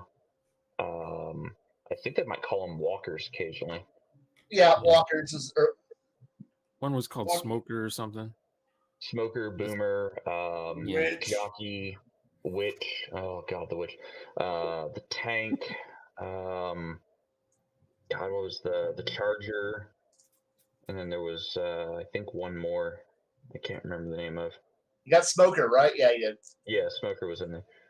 When you say zombie to your players and they're zombie experts, then they've already in their head are thinking how it's gonna go. We're all gonna die, or we're all gonna be surrounded by them eventually, and Brad Pitt won't save us today. That kind of thing. Now, I will point out I mentioned a John Ringo's book series. but his his Black Tide Rising Under a Graveyard Sky series, which is pretty much, it's zombies, but it's actually optimistic. Sure, the first book is all about the collapse of civilization, but the next books are all about the reconstruction after it. Yeah, reconstruction. That's a good thing to role play.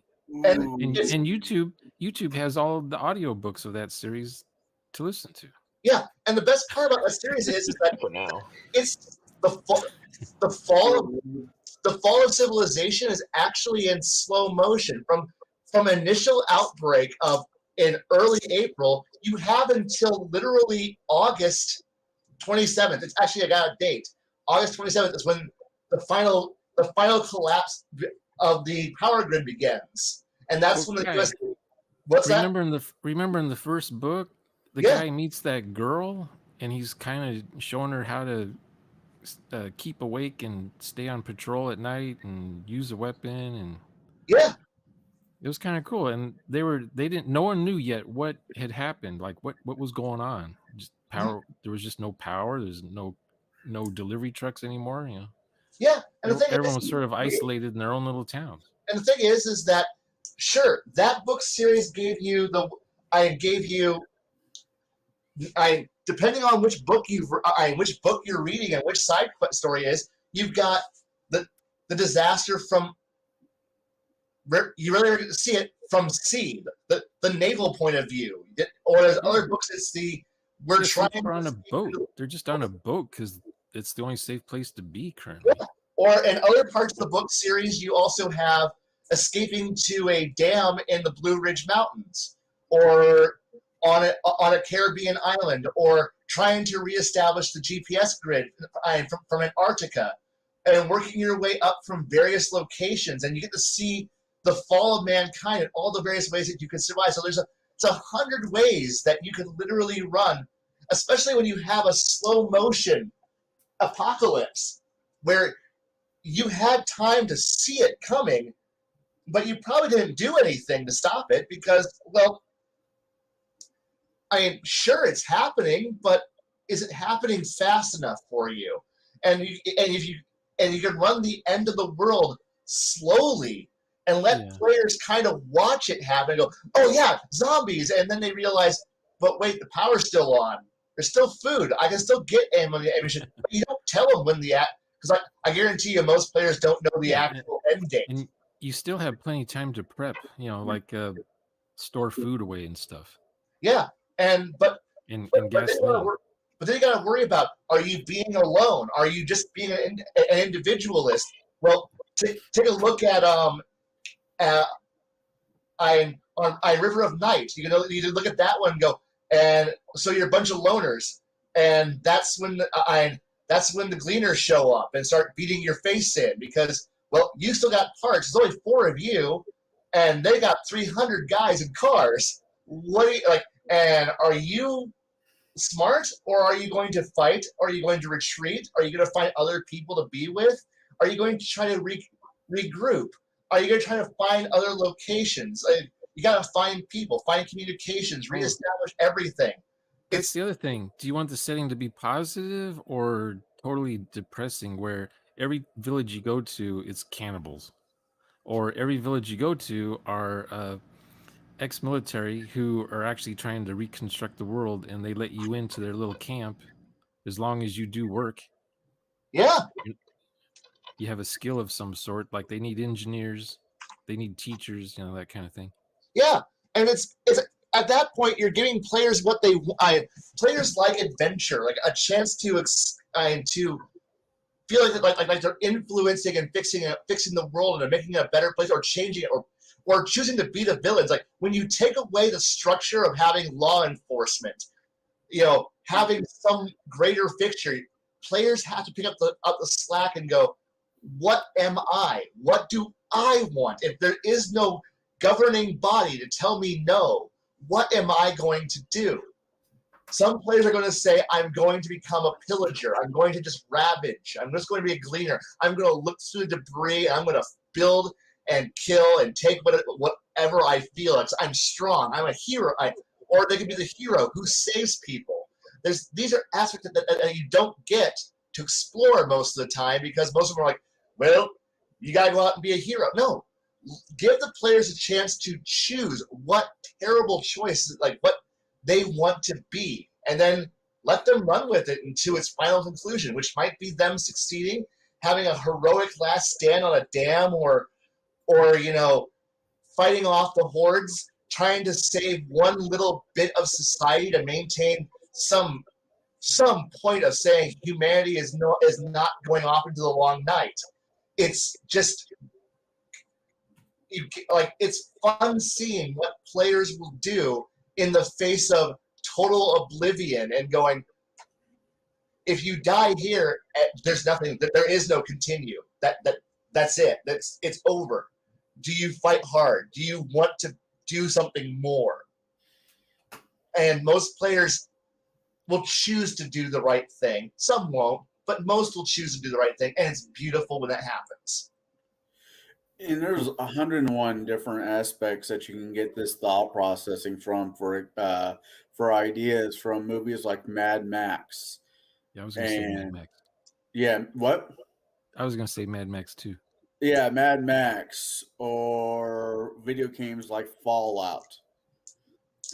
Just to name the two popular. Well, Fallout's more popular right now than Mad Max, but Mad Max is really where it's at. The other thing is that if you want to look at the other side of it, let's say you want to bypass that and go straight to the rebuilding, Morrow Project. That literally, you're coming out of a bolt hole and you're trying to figure out what happened, what's going on. You're out of cryogenic sleep, and now you have to, something bad happened and put you into sleep, and now you have to, figure out how you're going to get all the equipment out and start to rebuild civilization. Too late or something. I can't remember. I have that game. I haven't played it in decades, but you're supposed to look for caches of weapons and things, and maybe find another bunker somewhere and meet up with other people. And see, the way we always played it. Too late. Yeah. Well, see, we always played it in our local area, and we wound up traveling. Central Illinois, so we wound up traveling over to Indiana to Grisham Air Force Base, over a bunch of the old military bases that were actually on. You can actually see them on the map right now, and use those as those.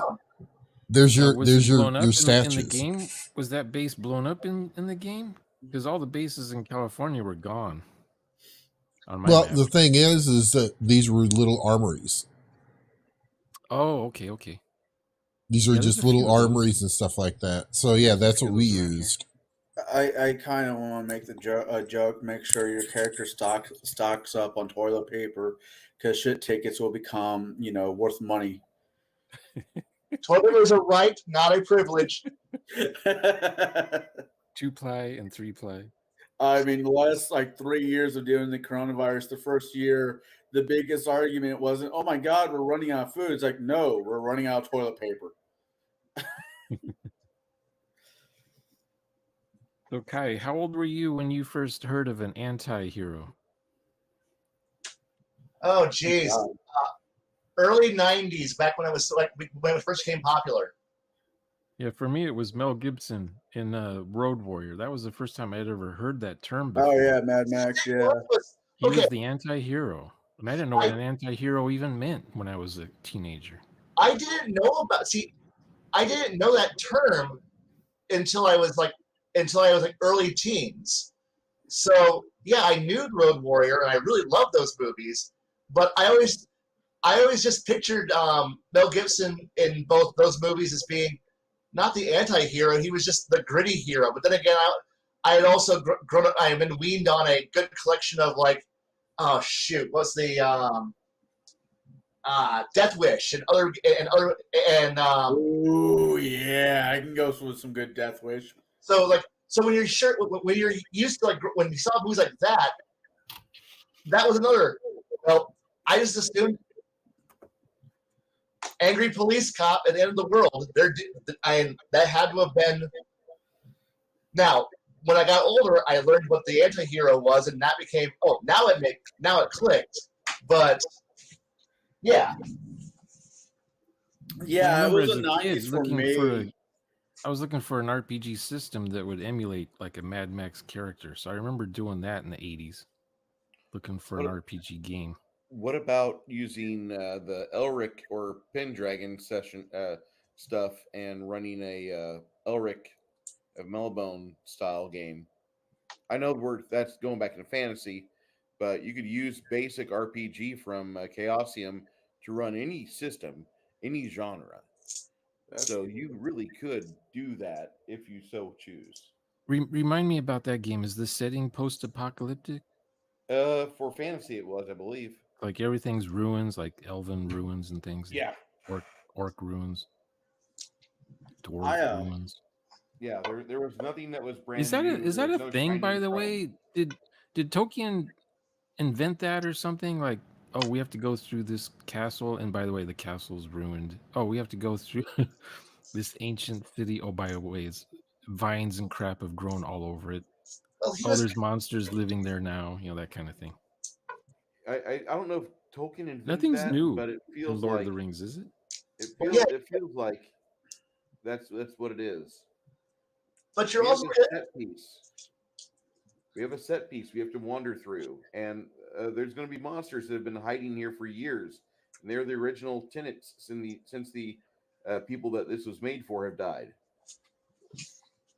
Well, and the I other don't thing is know. too is that you also have to realize that he he wrote that post World War One. So he was in Britain. So if you look around Britain, you had a lot Yeah, of that's true. older things that were That's overgrown, true. that were abandoned, and stuff like that. So that's where that inspiration came from. That's right. I forgot about that. Now, Boy and His Dog, I saw that in the theater so many times. It was always double feature with something around that time. Born his dog. And the I intro don't. for that film, it was like John F. Kennedy the third or something was president at the time when The World Ends. Yeah, wasn't that a Harlan Edison movie? Yeah. Well, considering most of the Kennedys are dead, we don't have to worry about that now.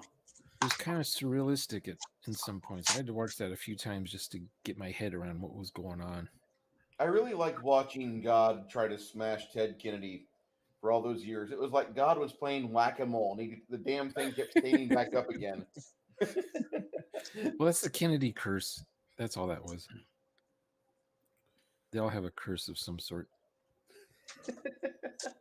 JFK had a sex addiction.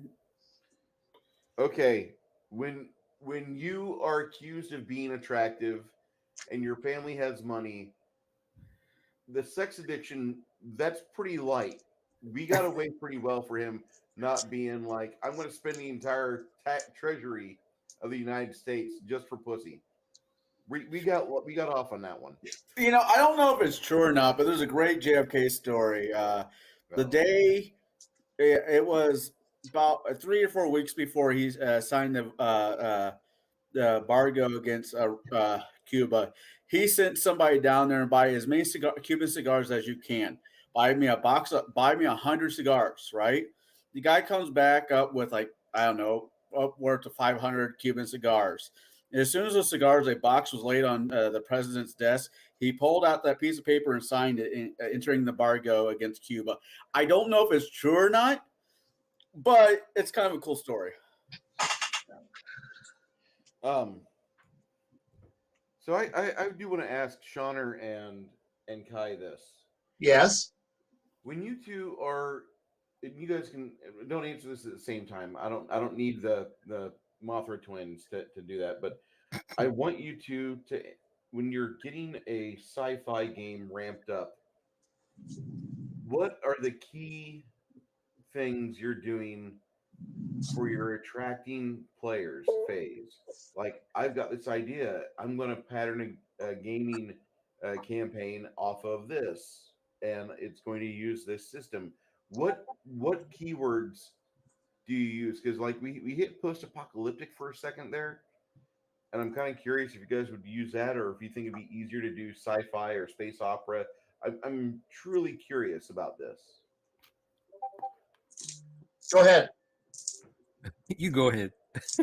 Okay.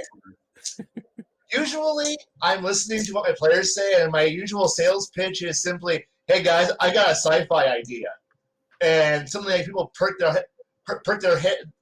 their ears up. They're like, "Tell me more," and then I'll start explaining what I've got in mind, and I'll say it's going to be a mostly terrestrial-based sci-fi game, and they're all going, "Tell me more." Like they're suddenly interested because I'm going, "Okay, it's not traditional fantasy. Tell me," and I'll start working my way through it. And I go, "And this is what's going to happen," and you can start. And what game engine doesn't matter. Just come up with characters. Give me a backstory, like a good backstory. Here's the handout of what the current setting is like, and if you guys think it's a good idea, write up a paragraph, and I'll be happy. Just a basic idea of what you are, and then we'll make characters from there. And ding, I got everybody on board. And because all I gotta do is say, or with certain people, is simply, "Y'all want to drive a spaceship?" And somebody will go, "Yeah, I want to try spaceships." And they get one player who goes, "I want to drive a fighter plane." Okay. And in my head, all I do is just change what the ship's going to be, the party's ship is going to be. It's like, so if I got one player who's like, this is what I got for a concept, and they go, "Oh, so you want to play, Admiral Kane?" "Yeah, I can work with that. And suddenly, it's like my game now evolves from that point forward, and I'm like, all right. And my players all give me their concepts, and I just build from there. It's like I give them a loose idea of what I've got in mind, which usually isn't much, but it doesn't have to be much because players don't need much to work with. And suddenly they're running, and I'm happy. That's all that matters, is that they're happy and I'm happy. Hey, what I do is no matter what, we're gonna use the Mongoose Traveler for the mechanic, and Okay. me and the players, in jest, will say, "Hey, let's try this one time in the next session." And I say, "Oh, what do you mean?" Then we get serious about it. We start talking about maybe a setting, the theme. What's the theme gonna be with the tone? What is it? Is it horror? Are we trying to freak each other out with this, or are we gonna be goddamn heroes or something, or are we gonna be citizens who have no powers whatsoever? We're just kind of trapped.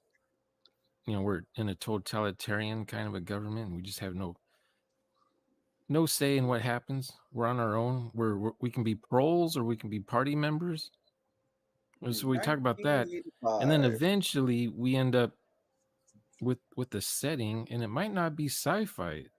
It may be dystopian. It may be modern day stuff. It may be like the new sun, which is like 1,000,000 years from now on Earth, and the sun is dying out, and all the technology there is relics, and there's new stuff that's been made since then. Stuff like that. It's just, I guess the main thing is, for me, we have to redo all the careers for Traveler so it matches the setting that we're going to be in. Because it wouldn't make sense if we're not going to have space travel in our game. It wouldn't make sense to have space characters. True. Magistratum Undatus. That's it. I mean, are there robots? What's the tech level? I mean, we're assuming there's internet going on, and there's do we have flying cars, or just regular cars, or no cars? There's no gasoline. Everyone's riding around. Everyone's riding around on homemade scooter things, bikes, moped type stuff, or A bunch of characters who have no idea, no relation to each other, are all assigned by their grand employer to a job they're not trained for. I wouldn't mind like a Futurama kind of concept where one reason or the other you're shunted in a cryogenic whatever, you're frozen for 1,000, 2,000 years, whatever, and you pop out, and the Earth is not the Earth you left, or that you remember.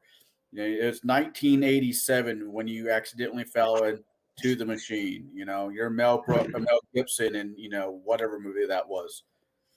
I think it would be an interesting concept for a game. Reaper? No, it's an old 90s movie. I do believe you just described Garrett, the game Garrett was describing a little bit ago. Yeah, I know. I was listening. I was putting a little bit more thought into that. you But, said I was just, you know, working What, around the Europe? head. I was thinking Woody Allen for some reason. God, Woody Allen type RPG game. That would be bad. Quick. I liked him in Zelig. He was a chameleon. Ants. I guess I would end up with a few, in generic terms, or a general standard for a setting for me is usually the rich people have everything and the poor people are left in the radioactive wastes, looking for, you know, digging through trash dumps. That's a 70s that's a 70s sci-fi series right there. Yeah. That sounds like 70s or Battle Angel. You know, Alita. Star Trek, the 60s Star Trek had those themes a lot. The rich people live up in the stratosphere and the poor people are the miners. There was a movie that came out not so long ago that was kind of like that with Matt Damon and Jodie Foster. Elysium. Yeah, that kind of stuff. I want that machine that heals you up. No matter what's wrong with it, it will fix you. I want even Fifth Element had that sort of. The rich people go on their galactic cruises, and the poor people they're just down on the street level of New York City with all the poison listen to fumes and opera. stuff. The poor people are forced to listen to opera. If I could open a window and have fresh Chinese food delivered to me by a guy at a hover cart, I'm okay with this. Yeah. I'm going to Altered Carbon is great. The first season was. You know, I've got to say that I look at the calendars of ancient civilizations and I just can't believe it, because it says a Chinese calendar goes back 3,000 years. I'm like, wow, that's pretty impressive for the dynasties. That's awesome. And then I look at the Jewish calendars; they go back 6,000 years, and I'm like, I don't believe it. I can't see a Jew going 3,000 years before he gets his first Chinese food. I just don't. I just don't see that. Boy. Every one of my friends from the Heidelbergs, they're like, whenever they meet up with you, the first thing out of their mouth is, have you tried that new Chinese place over at blah, blah, blah, blah, blah? Because they want to go eat it. They want to try it out. Oh, I really want to go. I mean, it's a new Chinese restaurant. We don't have enough of those in San Antonio. 50 of them closed during the pandemic. So God, I'm sure there's a decent Chinese restaurant around where I live. I have to go to Peoria to find one. We have a lot of Chinese restaurants here. What we're seeing now is a lot of Lebanese food trucks popping up in this area. Lebanese has got some good food. Yeah, I know. You know, living in a town where the mascot used to be the Peking Chinks, you'd think there'd be more Chinese restaurants here. I'm just saying. They stopped that in '78 though, didn't they? Wasn't that the year that they stopped the Peking Chinks? Yeah, and they become the Peking Dragons. Yeah. Yeah, I'm just saying. And for those people that don't understand our references, this is an actual town in Illinois, Pekin, Illinois, named after Peking, China. So they say. I believe it. There's some really Something to weird do with railroads or something? I don't know. What year did the town start up? I'll tell you in a second. Garrett, you look like you have something to say, buddy. You're muted. Muted? You're muted. Muted. Boomer. Start over. You're muted. Still muted. No, I'm not. Okay, There you now, no, you're not. I said we're starting to get to be about that time, Bruce. Yeah. We're after Where me and Kai turn into Pumpkin. those pumpkins. So Yeah. I want to continue this topic on to next week because we talked about Star Trek quite a bit. We talked a little bit about other sci-fi, and I really wouldn't mind if Shauner wants to come back. If he's got Thursday night free, that'd be great. Because I think sci-fi is something that we haven't talked about on this channel a whole lot for table breakers. And Shauner kind of fits right in with that because no offense, you talk a lot about Traveler, and only two people I here. would talk about Serenity, but it's out of print. No one has that game but me. Not No, for I've a got while. it. I still have my copy. So yes. I actually have a copy. Well, let me rephrase that. My Serenity's wife another has a great copy. role-playing game. It is. It's very similar to Mongoose Traveler, so that's my other go-to system. Which is it?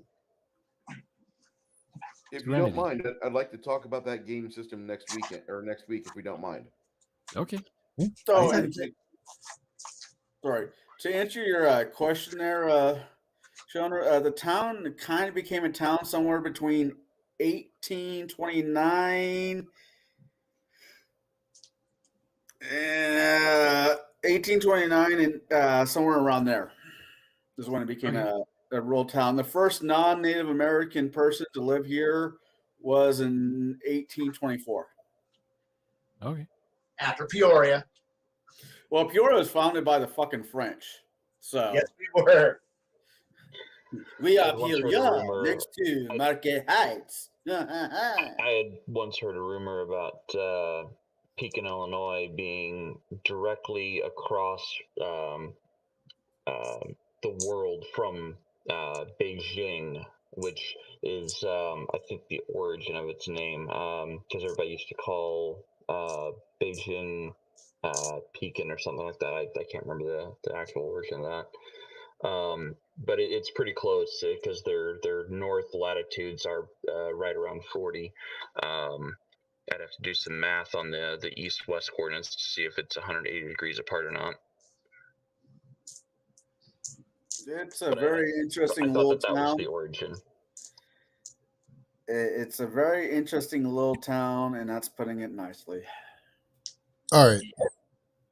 So, boys and girls, I think we're going to call this one, and then we will pick it up next week. If you don't mind, Shauner, can I just put your name and link in the chat there? If you could just give us like an elevator pitch of what you do. And I know you do a lot of really good Skyrim videos too, but well, I got 5 different hobbies, and I crammed them onto my YouTube channel. So it's got role-playing games, computer art stuff, film editing,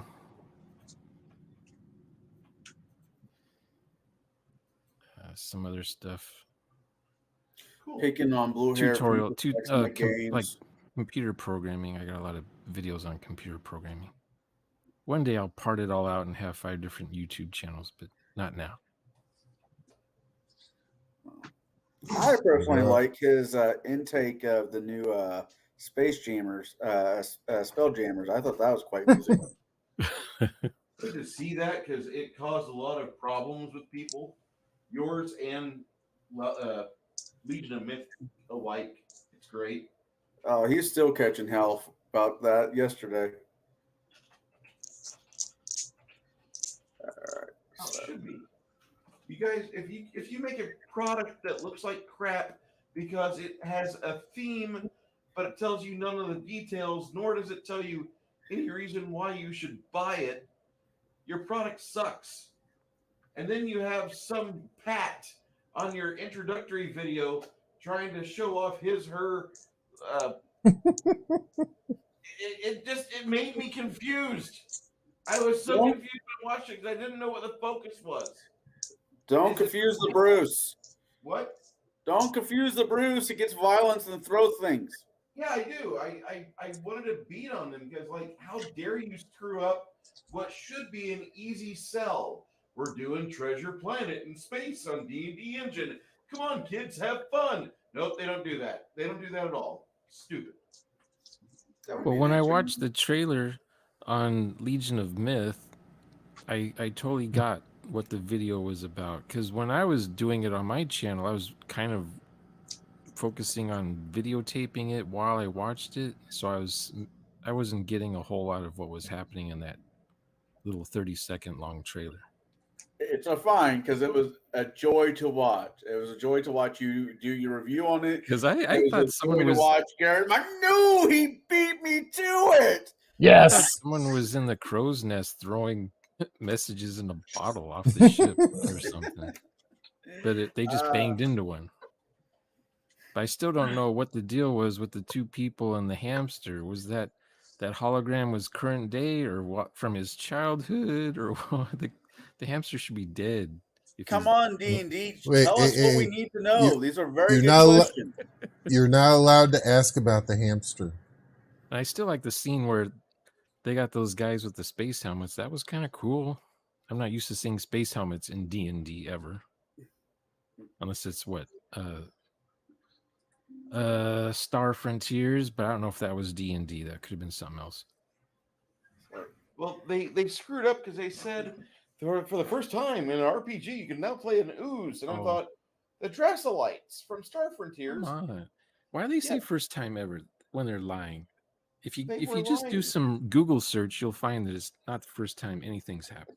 It's just the same as whenever fucking Black Panther came out and the dumbasses at Disney Plus or Disney said, "Oh, we have our first black superhero." Yeah, because Blaine was totally not a black superhero.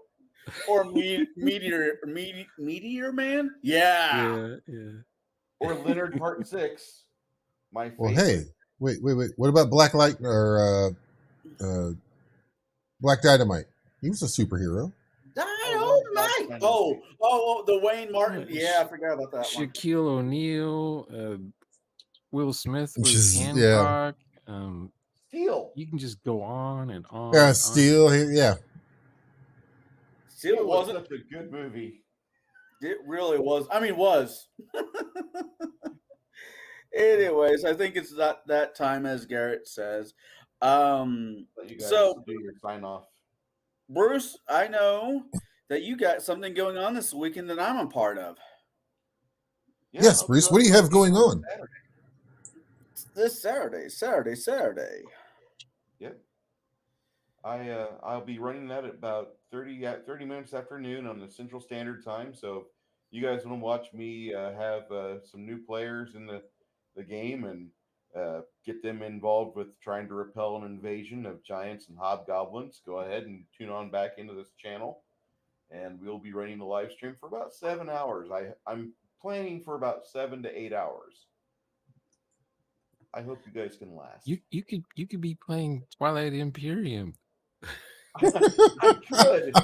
But you have enough time to do that. I've never played it before, so it's going to take me 4 times the amount of time that would normally be needed. I got his and campaign. Plus, you need a table that's like 9 feet by 6 feet. I have a table that is actually suitable size for that.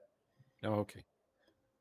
Actually, the table I have it's 10.5 feet by 5 feet. And then on top of that, I have a 15 inches off of that table. I have another table that is 8 foot by 5 feet. And we put our battle mats on there for the game that I run. So we have our laptops or tablets underneath. Because I don't want to see wires on my table. Those aren't wires, those are vines. Yes, of course.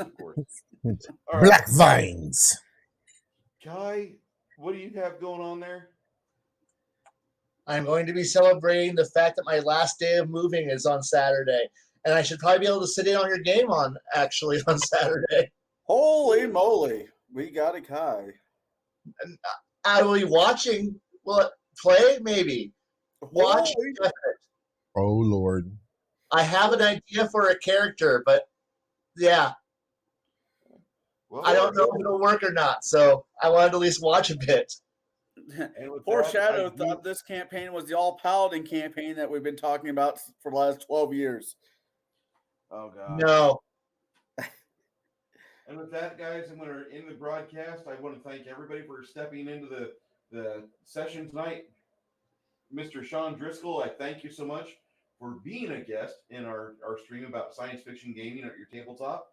And we will look forward to seeing all of you for Table Breakers next Thursday evening, roughly 7:45 Central Standard Time. Thank you so much. Bye, Bye. everybody.